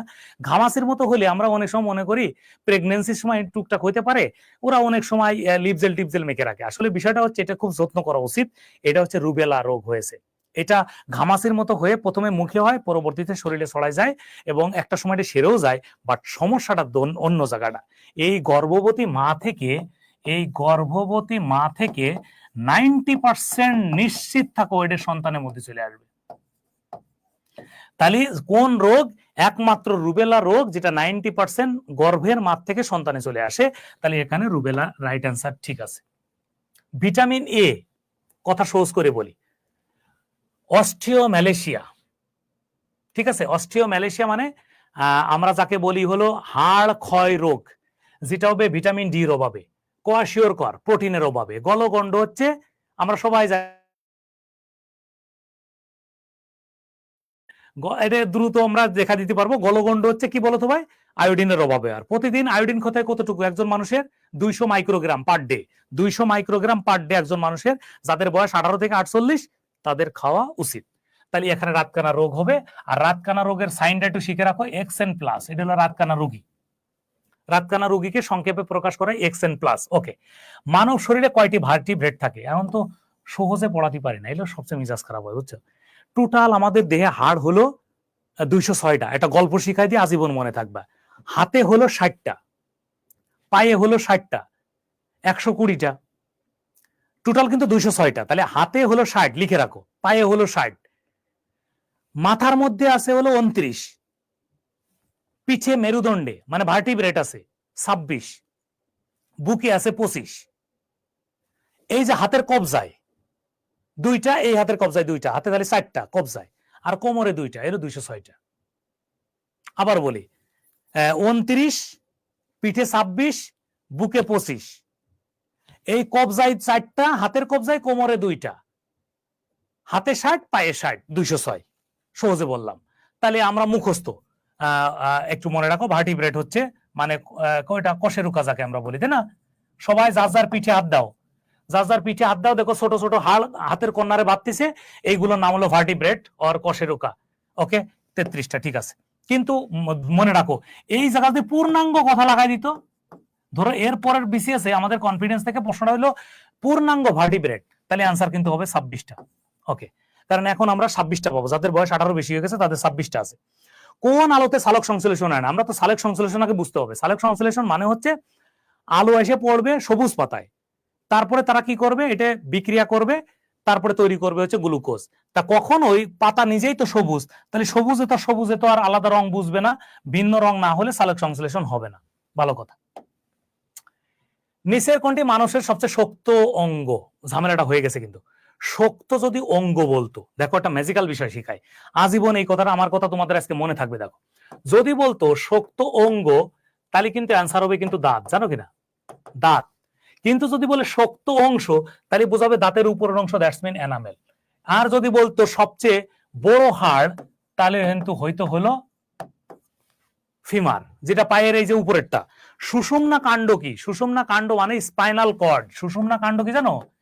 স্পাইনাল কর্ড, যেটা হচ্ছে আমাদের মেরুদণ্ডের মধ্যে একটা নার্ভ আছে, বড় নার্ভ, সেই বড় নার্ভের নাম হচ্ছে স্পাইনাল কর্ড। আর অস্থি মানে হাড়, এটা তো তোমরা জানোই, নর্মাল হাড়কে বোঝাইছে। ছোট হাড় বললে কি হবে? স্টেপিস, কানে আছে। ছোট বললে স্টেপিস, যেটা আছে কানে। ওকে, অন্তঃক্ষরা গ্রন্থি কি? ভালো করে শোনো, ম্যাজিক্যাল একটা বিষয় শিখায়। অন্তঃক্ষরা গ্রন্থিকে আমরা বলতে পারি মিশ্র গ্রন্থি। কি বলতে পারি? মিশ্র গ্রন্থি বলতে পারি। ভালো করে শোনো, যেমন আমরা মিশ্র গ্রন্থির মধ্যে বলতে পারি অগ্নাশয় বলতে পারি, ডিম। তারপরে একটা কথা শিখাইতে পারছি, এটা গোপন কথা, তালবস্য দিয়ে বানান যেগুলো অঙ্গ, সেইগুলো সবগুলো মিশ্র। এই তালবস্যতে মিশ্র মনে রাখতে সুবিধা হবে। যাই হোক, তাহলে অন্তঃক্ষরা গ্রন্থি থেকে হরমোন নিঃসরণ হয়, আর হরমোনকে বলা হয় রাসায়নিক দুধ। কি বলা হয়? কি বলো ভাই? রাসায়নিক দুধ বলা হয়। তার রাসায়নিক দুধ মানে হলো হরমোন একটা জায়গা উৎপন্ন করে দূরে কাজ। এই শোনো, যেখানে উৎপন্ন সেখানে কাজ, তাহলে ওইটা এনজাইম। আর এক জায়গা উৎপন্ন দূরে যে কাজ, সেটা হলো হরমোন। মনে রাখার টেকনিক জানো? এখানে উৎপন্ন এখানেই কাজ, ইতে এনজাইম।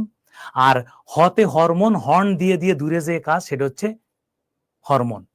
ঠিক আছে, তাহলে কোন হরমোন ক্যালসিয়ামের মাত্রা নিয়ন্ত্রণ করে? একটা কথা শিখে রাখো, এটা তো তোমার খুব মজা পাওয়ার কথা ছিল। ইনসুলিনের কাজ কি বলো? ইনসুলিনের কাজ হচ্ছে ভালো করে শুনবা কিন্তু, ইনসুলিনের কাজ হচ্ছে গ্লুকোজ নিয়ন্ত্রণ করা। গ্লুকাগনের কাজ কোনো কারণে গ্লুকোজ কমে গেলে সেটাকে বাড়াই দেওয়া। আর থাইরক্সিনের কাজ থাইরয়েড হরমোন নিয়ন্ত্রণ করা। আর এখন থাকো, তাহলে বাকিগুলো তো পেরে গেছো। তাহলে ক্যালসিটোনিন মানে হচ্ছে ক্যালসিয়াম নিয়ন্ত্রণ করা, তাই না? এটা পারবা। তোমাদের কোন একদিন ডায়াবেটিস নিয়ে একটা জিনিস শিখাই দেবো, দেখবো ডায়াবেটিস আর জীবনে হবে না ইনশাল্লাহ। কারণ প্রোটিনে কোন পদার্থের পরিমাণ বেশি থাকে? কথা ছাড়া 54% থাকে, 54% হচ্ছে কার্বন থাকে। শেষ। নিম্নের কোন অ্যাসিডটি লেথারিজম রোগ সৃষ্টি করে? এখানে আসলে অ্যামাইনো অ্যাসিড বলা দেওয়া কিন্তু রিস্ক হবে, অ্যামাইনো অ্যাসিড বলা যাবে না, এটা অ্যান্টি অ্যামাইনো অ্যাসিড থাকে। মনে করবা বুয়া, এটা ফান করে বললাম আর কি, বোয়া বোয়া বোয়া। এই কেসটা কি শুনে নাও, আমরা যদি টানা 6 মাস খেসারি ডাল খাই, কি ডাল খাই বলো? খেসারি ডাল খাই, তাহলে এই বোয়া আসবে। বোয়াটা কি মূলত? এটা হচ্ছে বিটা এন অক্সাইল অ্যামিনো অ্যালানিন, এটার ফুল নাম।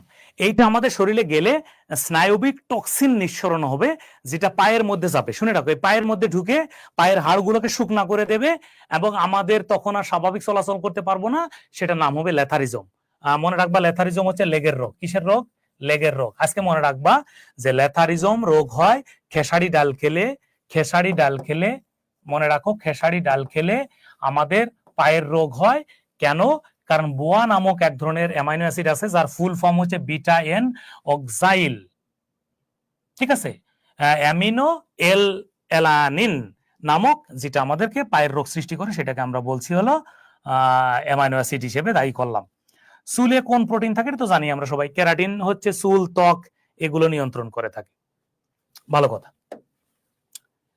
শৈবালের বৈশিষ্ট্য আমরা জানি, নিজের খাদ্য নিজে তৈরি করতে পারে, বর্ণ যুক্ত স্বভোজী। ঠিক আছে। রূপান্তরিত মূল, আজকে একটা জিনিস শিখাই দিই তোমাদের, 1 মিনিট লাগবে, আর কোনোদিন ভুলবা না। দেখো, রূপান্তরিত শব্দের মানে হলো মাটির নিচেই হতে হবে, এই কথা মনে রাখো। যদি সেই জিনিসটা সাইজটা হয় লম্বাটে, তাহলে হবে সেটা হলো রূপান্তরিত মূল। আর যদি হয় গোলাকার, তাহলে রূপান্তরিত কাণ্ড। রূপান্তরিত কাণ্ড, ঠিক আছে, রূপান্তরিত কাণ্ড। এখন আমাদের খেয়াল করতে হবে, একটু দেখো,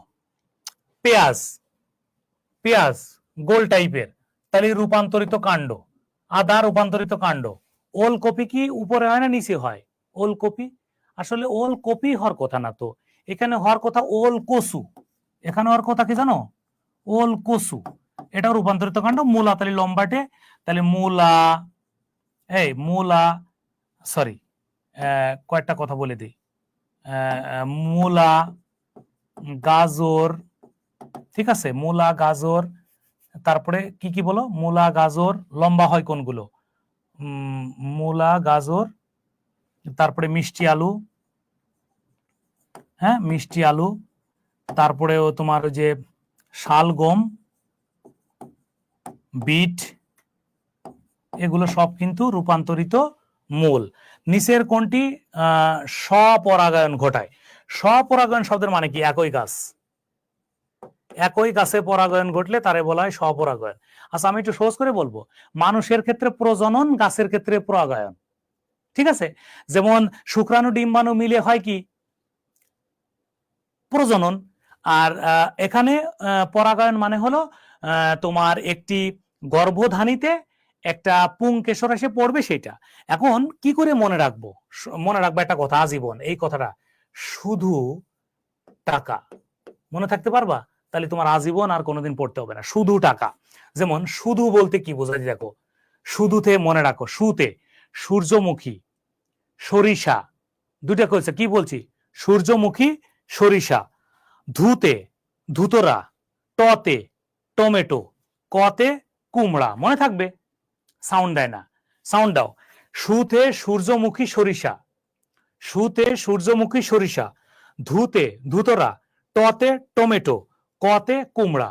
দেখো আমাদের সূত্রের মধ্যে আছে টমেটো, আমি লেখা দিতে পারলাম না মুখে, কিন্তু ঠিকই বলে দিলাম, শুধু টাকা দিয়ে স্বপরাগায়ন পড়া শেষ। এখন আমরা দেখো পাকস্থলীতে আমিষকে বিশ্লেষিত করে, এখন একটু ঝামেলা আছে। দেখো নিচের কোনটি পাকস্থলীতে আমিষকে বিশ্লেষিত করে? আমিষকে বিশ্লেষিত করে, মনে রাখবা, শুধু যে শর্করা আছে না, শর্করার হজম হয় মুখ থেকে, আর আমিষ এবং ফ্যাটের পরিপাক শুরু হয় হলো পেট থেকে, মানে পাকস্থলী থেকে। তাহলে পাকস্থলী থেকে আমিষকে এই যে পেপসিন যে হজম করায়, এই পেপসিন তৈরি করে দেয় কিন্তু HCl, এটা কিন্তু তৈরি করে দেয়। আমরা জানি কিনা আমি জানি না, আমরাও যে অনেক সময় বলি যে আরে আমাদের গ্যাস্ট্রিক হয়েছে, আল্লাহ কেন গ্যাস্ট্রিক দিল? ভাইরে, যদি আল্লাহ HCl না দিত তাহলে আমরা খাবার খাওয়ার পরে আমাদের প্রত্যেকের পেটে ব্যথা হতো, কারণ অসংখ্য জীবাণু ঢোকে। তাহলে এটা মেরে দেয় হচ্ছে HCl। পাশাপাশি আমাদের শরীরে যে নিষ্ক্রিয় পেপসিনোজেন থাকে, এই সক্রিয় পেপসিনে পরিণত করে দেয় হচ্ছে আমাদের এই HCl। আর এই পেপসিন আছে বলে আমরা মাছ মাংস খাইলে হজম হয়। ক্লিয়ার? তাহলে HCl কে স্যালুট দিবা। কিন্তু তোমাদের কোনোদিন গ্যাস হবে না দুইটা কাজ করলে, আজকে শিখে রাখো, অনলাইনে বলতেছি, দুইটা কাজ। বাড়িতে মা বাবাকেও বলে দিবা সবসময়, সকালবেলা বাসি মুখে ব্রাশ না করে কলকলা করে পেট ভরে পানি খাওয়া, এটা নবীর সুন্নাত। এটা হলো সারা রাত্রে যে লালাটা তৈরি হয়, এটা গ্যাসের ওষুধ। আর 2 নম্বর, সারা দিনে যে 3 বেলা খাবারটা খায়, সকাল দুপুর রাত, এই 3 বেলার নির্দিষ্ট সময়ের জন্য খাবারটা মেনটেনেন্স করে, কারণ এই HCl বের হয়ে খাবার না পেলে আমাদের গ্যাস্ট্রিক হয়। যাই হোক, সামনে আগায়। কোন ভিটামিনের অভাবে বন্ধ্যাত্ব হয়? আমরা মনে রাখবো আমাদের প্রজনন যে বৃদ্ধি করে সেটাই ভিটামিন ই। তা ভিটামিন ই ক্যাপসুল আমরা জেনে খাই, যেটা অঙ্কুরিত বীজ, অঙ্কুরিত বীজ সবাই খাবা, আজকে অনলাইনে বলে দিলাম। তাহলে কোনোদিন অভাব হবে না কিসের? Vitamin E.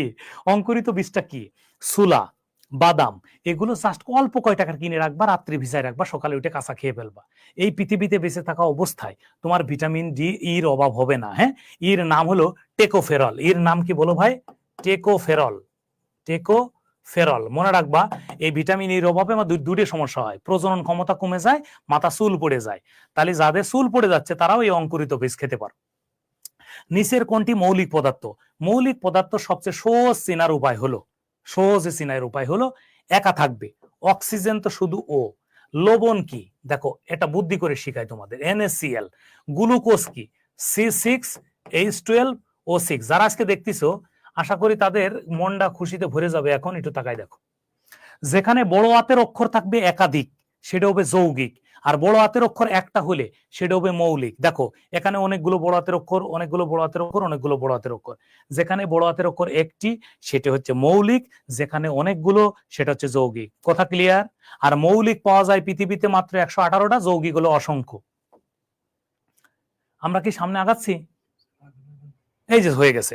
আমাদের মূত্রের হলুদ রং হয় ইউরোক্রাম, ঠিক আছে? একটু বুঝাই বলি।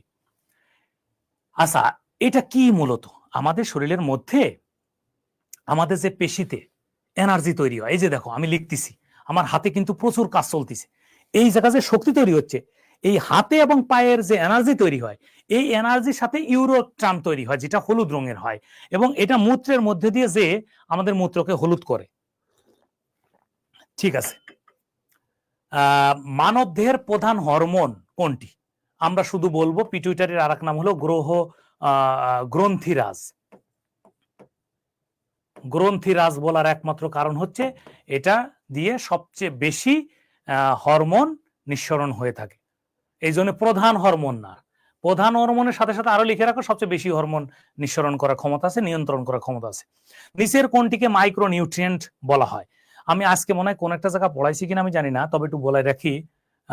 সেটা হলো যে উদ্ভিদের, একটু দেখো ব্যালেন্স ডাইট, তোমাদের মনে আছে কিনা জানি না। ব্যালেন্স ডাইট মনে থাকার কথা। ব্যালেন্স ডাইট হচ্ছে দুই প্রকার, একটা হচ্ছে ম্যাক্রো, একটা হচ্ছে মাইক্রো। হ্যাঁ, এই মাইক্রোর মধ্যে পড়েছে কি কি একটু দেখো, ভিটামিন, খনিজ লবণ, আর হলো পানি। আশা করি এইটুক বুঝলেই তোমাদের হয়ে যায়। যেহেতু মাইক্রো সাইজে, তাহলে দেখো তিনটে মধ্যে কোনটা আছে, কি আছে? ভিটামিন আছে, ভিটামিন না থাকলেও বলা যেত। ওকে, আচ্ছা, আই রে, এটা তো সবারই কথা বলা। ল্যারিংস শব্দের মানে হলো কি? একটু তাকাও, এই যে এই যে এই যে সুন্দর একটা জিনিস দেখাই।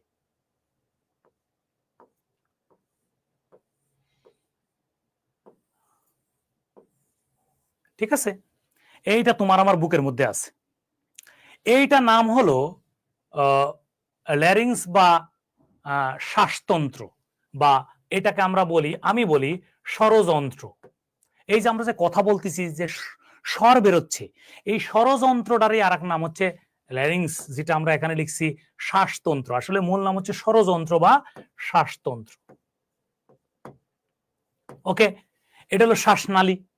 আর এটার মধ্যে অসংখ্য ছিদ্র ছিদ্র থলি আছে, যার নাম অ্যালভিওলাই। কি আছে? অ্যালভিওলাই। আশা করি ক্লিয়ার। এখানে পাবে, এখানে 30 মিলিয়ন, এ পাশে 40 মিলিয়ন, মোট 70 মিলিয়ন থাকে। রক্তে হিমোগ্লোবিন কি তৈরি করে? আজকে বলেছিলাম যে হিমোগ্লোবিনের কি নিয়ে গঠিত হয়। হিমোগ্লোবিন মূলত হলো হিম নিয়ে আর গ্লোবিন নিয়ে গঠিত। হিম শব্দের মানে হলো রঞ্জক, রঞ্জক দ্যাটস মিন লৌহ, আর গ্লোবিন শব্দের মানে হলো আমিষ। এই দুটো নিয়ে গঠিত। এটা হলো 4 থেকে 5%, আর এটা হলো 95 থেকে 96%। তাহলে আশা করি এটা পেরে গেছো।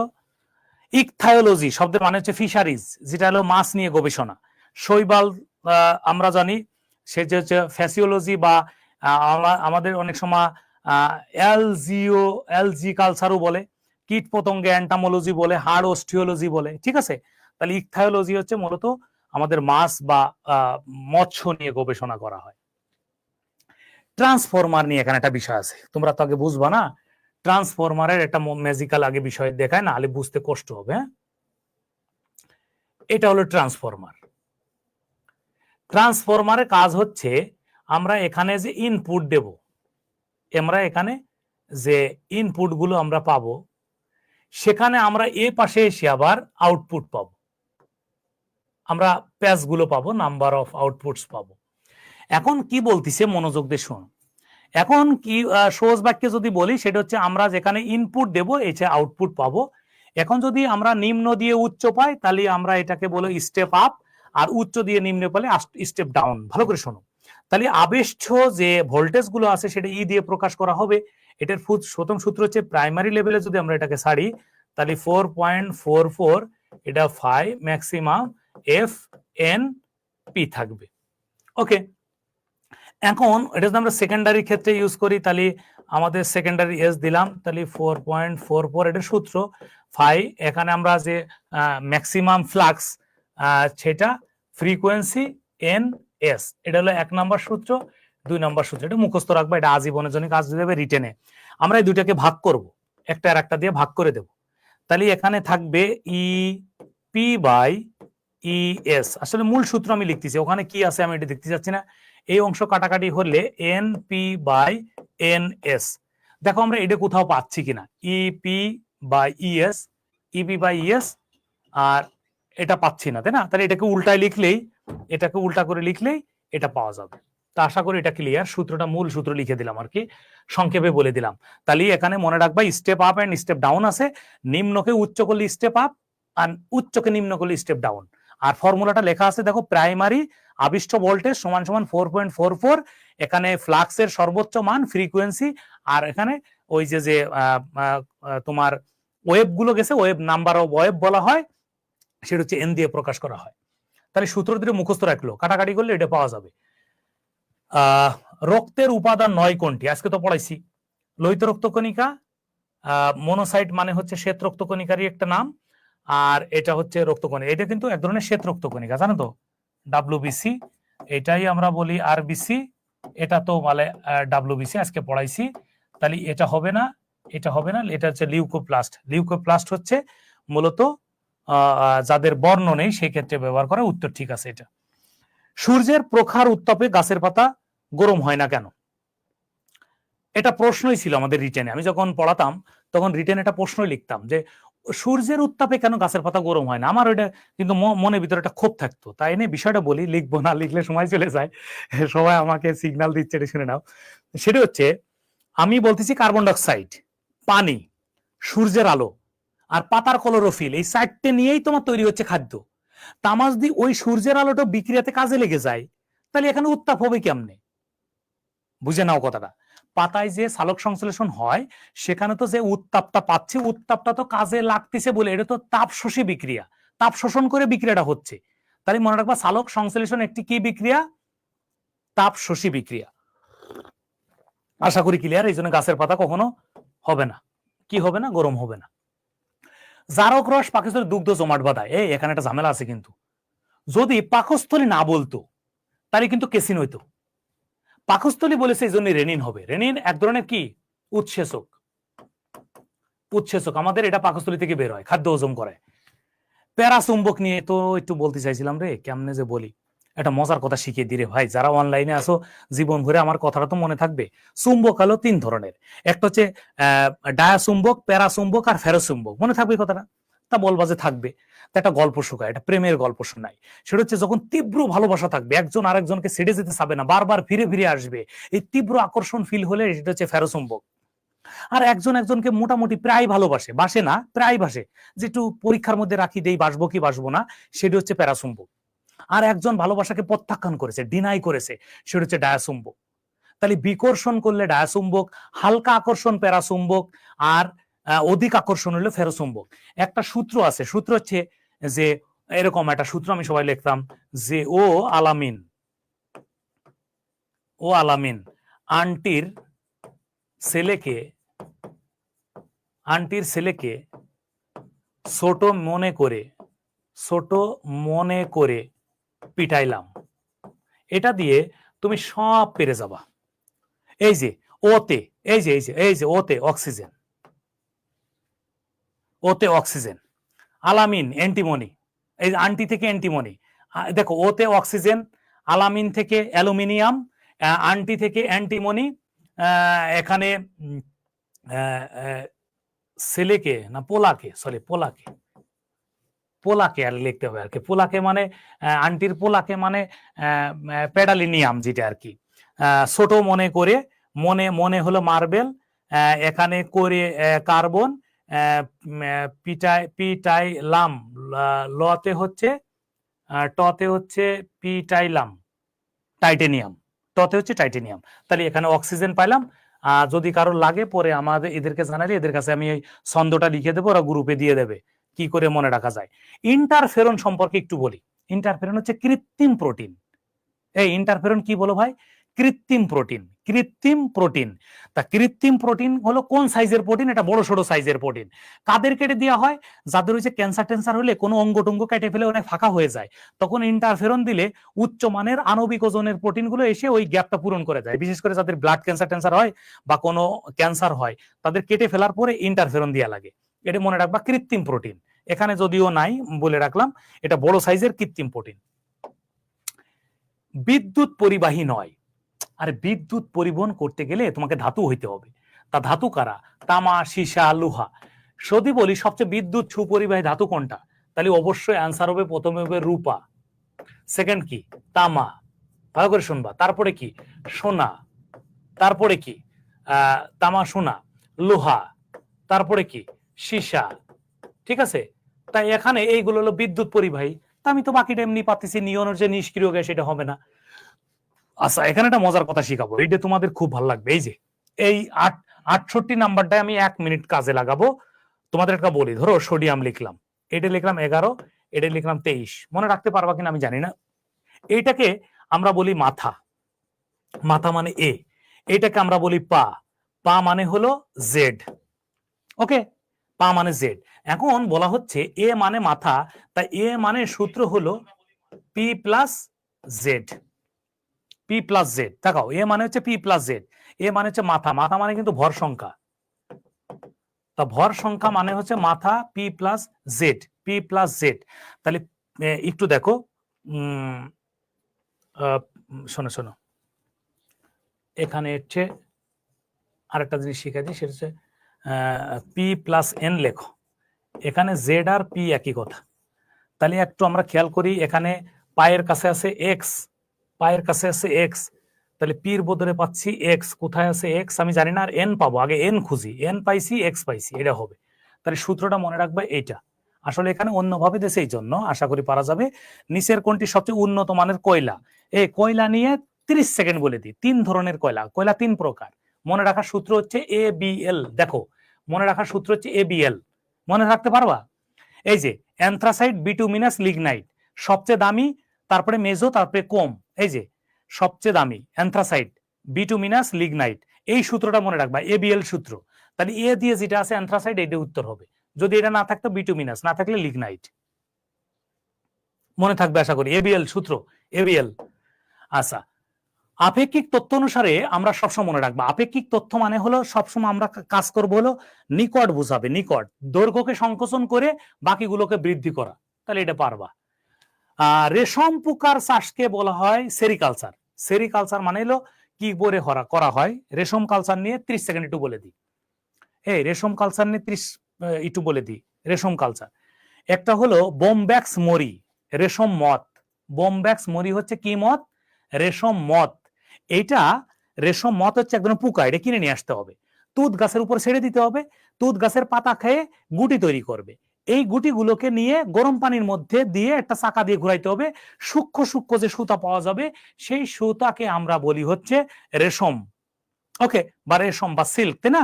সেটা হচ্ছে সিল্ক সিটি বলা হয় রাজশাহীকে, সেরিকালচার এটা। ওকে, কোনটি থেকে হ্যাপাটাইটিস বি তৈরি করা হয়? সারা জীবন মনে রাখবা, এটা ছত্রাক থেকে তৈরি করা হয়। হ্যাপাটাইটিসের ভ্যাকসিন তৈরি করা হয় ছত্রাক থেকে। ইস্ট হচ্ছে এক ধরনের ছত্রাক, মুখস্থ রাখলেই হবে, ছত্রাক থেকে করা হয়। এটা ডিটেলস পরে বলবো ইনশাআল্লাহ কোন একদিন।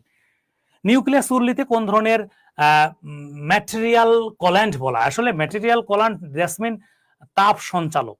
আমরা এটাকে সায়েন্সের বইয়ে সবাইকে লেখায়, সেটা হচ্ছে হট কল্যান্ট বলা হয়। ম্যাটেরিয়াল কল্যান্টকে আমরা কি বলি অনেক সময়? হট কল্যান্ট। আমরা মুখস্থ রাখবো কয়টা ব্যবহার করা হয়। আমি জানি না এখানে কি অপশন, আমি এটা দেখতেও চাচ্ছি না।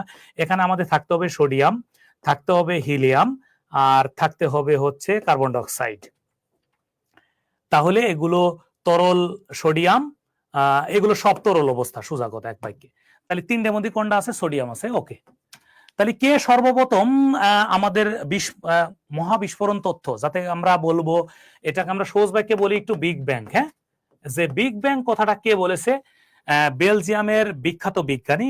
একটু শব্দটা ভুল হয়েছে, এখানে হবে জর্জেস, এখানে শব্দটা হবে জর্জেস লেমেটর, যিনি ব্যাখ্যা দিয়েছেন 1927 সালে। বলেছেন কি? বলেছেন যে এই মহাবিস্ফোরণের ফলে ক্রমান্বয়ে পৃথিবী বা আধুনিক পৃথিবীর সৃষ্টি হয়েছে। তোমাদেরকে এটা কথা বলছি কিনা, যে জীবাশ্ম জ্বালানি কোনগুলো, যেগুলো জীব থেকে পাওয়া যায়। তুমি কি জানো যে তোমাদেরকে আমি যদি একটা গল্প শোনাই দিই, তাহলে রিটেনে যারা শুনবা তাদের একটা বিশাল উপকার হবে। যখন আমরা মানুষ মরে যাব, আমাদেরকে পানিতে ফেলে দেবে, আমরা প্রথমে পানির নিচে জমা পড়বো, তারপরে কাদার নিচে ঢাকা পড়ে যাব, এরপরে আমরা বিভিন্ন শিলা স্তরে চলে যাব, বিশাল চাপে আমাদের দেহগুলো ভেঙে চুরে চুরমার হয়ে আমাদের জৈব পদার্থে পরিণত হবে। এই জৈব পদার্থের মধ্য থেকে, ভালো করে শুনবা, জৈব পদার্থের মধ্য থেকে যদি এখানে আমাদের কার্বন আর হাইড্রোজেন মিশে যদি মিথেন আকারে থাকে, তাহলে হবে প্রাকৃতিক গ্যাস। যদি সেটা পাশাপাশি থাকে তাহলে হবে পেট্রোলিয়াম। আর যদি কার্বন আলাদা হয়ে যায় তাহলে হবে কয়লা। আবারও বলছি, যদি কার্বন আর হাইড্রোজেন একসাথে থাকে তাহলে হবে প্রাকৃতিক গ্যাস, যদি পাশাপাশি থাকে তাহলে হবে পেট্রোল, যদি কার্বন আলাদা হয়ে যায় তাহলে হবে কয়লা। এগুলো সব জীবাশ্ম জ্বালানি থেকে পাওয়া যায়। আর নিউক্লিয়ার শক্তি মানে হলো ইউরেনিয়াম, যেটা আমরা আসলে এটা জীবাশ্ম জ্বালানি থেকে পাবো না, এগুলো খনিজ সম্পদ হিসেবে পাবো। কোনটি আবিষ্কারের মধ্য দিয়ে আধুনিক অগ্রগান? আমরা সবাই জানি 1895 সালে বিখ্যাত বিজ্ঞানী রনসেন আমাদের আবিষ্কার করেছে এক্স রে। কি দিয়ে তৈরি করেছে সবাই জানো কিনা? এটা গামা রে দ্বারা তৈরি করা হয়েছে। গামা রে থেকে তৈরি করা হয়েছে মূলত এক্স রে, যেটা আমরা ক্যান্সার ট্রিটমেন্টে কাজে লাগাই। কি থেকে? ক্যান্সার ট্রিটমেন্টে কাজে লাগাই। এটার আরেক নাম হচ্ছে রঞ্জন রশ্মি, মনে থাকবে। এটা ওই যে রঙিন টেলিভিশন থেকে আগে নির্গত হতো। গ্লাইকোজেন কি? ঝামেলা আছে এখানে, একটু বুঝাই বলি। একটা মনোমার নিয়ে গঠিত হলে তার নাম হচ্ছে মনোস্যাকারাইড, দুইটা নিয়ে গঠিত হলে ডাইস্যাকারাইড। আর এটা স্যাকারাইডের সাথে সম্পর্ক না, এটা বাদ। আর এটা অনেকগুলো নিয়ে তৈরি হলে, মনোমার নিয়ে তৈরি হলে, সবসময় একবার মনোমার লিখলাম, সেটাকে আমরা বলি হলো পলিস্যাকারাইড। তা গ্লাইকোজেন হচ্ছে এক ধরনের পলিস্যাকারাইড, যেটা অনেকগুলো মনোমার নিয়ে গঠিত। এটা জমা থাকে কোন ধরনের? শর্করা জাতীয় খাদ্য জমা থাকে, এবং যখন আমাদের খাবার টাবার খাই না, ওইটা আমাদের বের করে দেয়। আবার পারমাণবিক চুল্লিতে মূলত আমরা ব্যবহার করি কি? D2O। আসলে এই জায়গা বুঝতে কষ্ট হবে, সেই জন্য D2O লিখলাম। এই ডির চেহারাটা মূলত এইটা, এটা হলো ডি। এই ডির মানে হলো এইটা, ডিউটেরিয়াম অক্সাইড। আমরা মনে রাখবো এটা। চতুর্থ স্তরে কয়টা ইলেকট্রন থাকে? খুব মজা পাবা এটা। সূত্রটা হচ্ছে 2n²। এটা সবাই সায়েন্সের স্টুডেন্টরা জানে, আমরা একটু দেখাই দিলাম। এটা হলো সূত্রের 2 গুণন n এর মানটাই প্রশ্নের মধ্যে দেওয়া থাকবে 4, তার স্কোয়ার। তাহলে এখানে কত? 32 হবে। কয়টা আছে দেখো? 32। যদি এই জায়গা 4 না বলে তৃতীয় শক্তি স্তর বলতো, তাহলে আমরা কি লিখতাম? 2n²। তাহলে 2 গুণন 3 এর স্কোয়ার, তাহলে আমরা কিন্তু 18 লিখতাম, রাইট কিনা? তা ঠিক আছে। নিচের কোনটি আয়ন সৃষ্টি করে? এটা মজার কথা শিখাই দিই আজকে তোদেরকে। সেটা হচ্ছে সোডিয়াম থেকে একটা ইলেকট্রন যদি আমরা ত্যাগ করে দিই, তাহলে সেটা হবে সোডিয়াম প্লাস। আর যদি ক্লোরাইড ওই ইলেকট্রনটা আবার গ্রহণ করে, তাহলে সেটা ক্লোরাইড আয়ন হবে। এই আয়ন, এই যে দান করলো বা গ্রহণ করলো, এটা ইলেকট্রনের ফলেই মূলত আয়ন সৃষ্টি হলো। যে কোনো প্লাস বা মাইনাস যুক্ত চিহ্নকে আমরা কি বলি? আয়ন বলি। ভাই বিশ্বাস করো, আমাকে যদি একটা প্রশ্নের জন্য 1 ঘন্টা সময় দিতে পারতে, তাহলে আমি শান্তি মতো বোঝাতে পারতাম। চেষ্টা করেছি আমি 1.5 ঘন্টার মধ্যেই তোমাদেরকে বোঝানোর জন্য। যদি কোনো কনফিউশন বা কোনো প্রশ্ন থেকে থাকে, তাহলে ওদেরকে জানালে আমি ব্যাখ্যা দিয়ে দেবো। সবাইকে ভালো থাকা। আসসালামু আলাইকুম ওয়া রাহমাতুল্লাহ।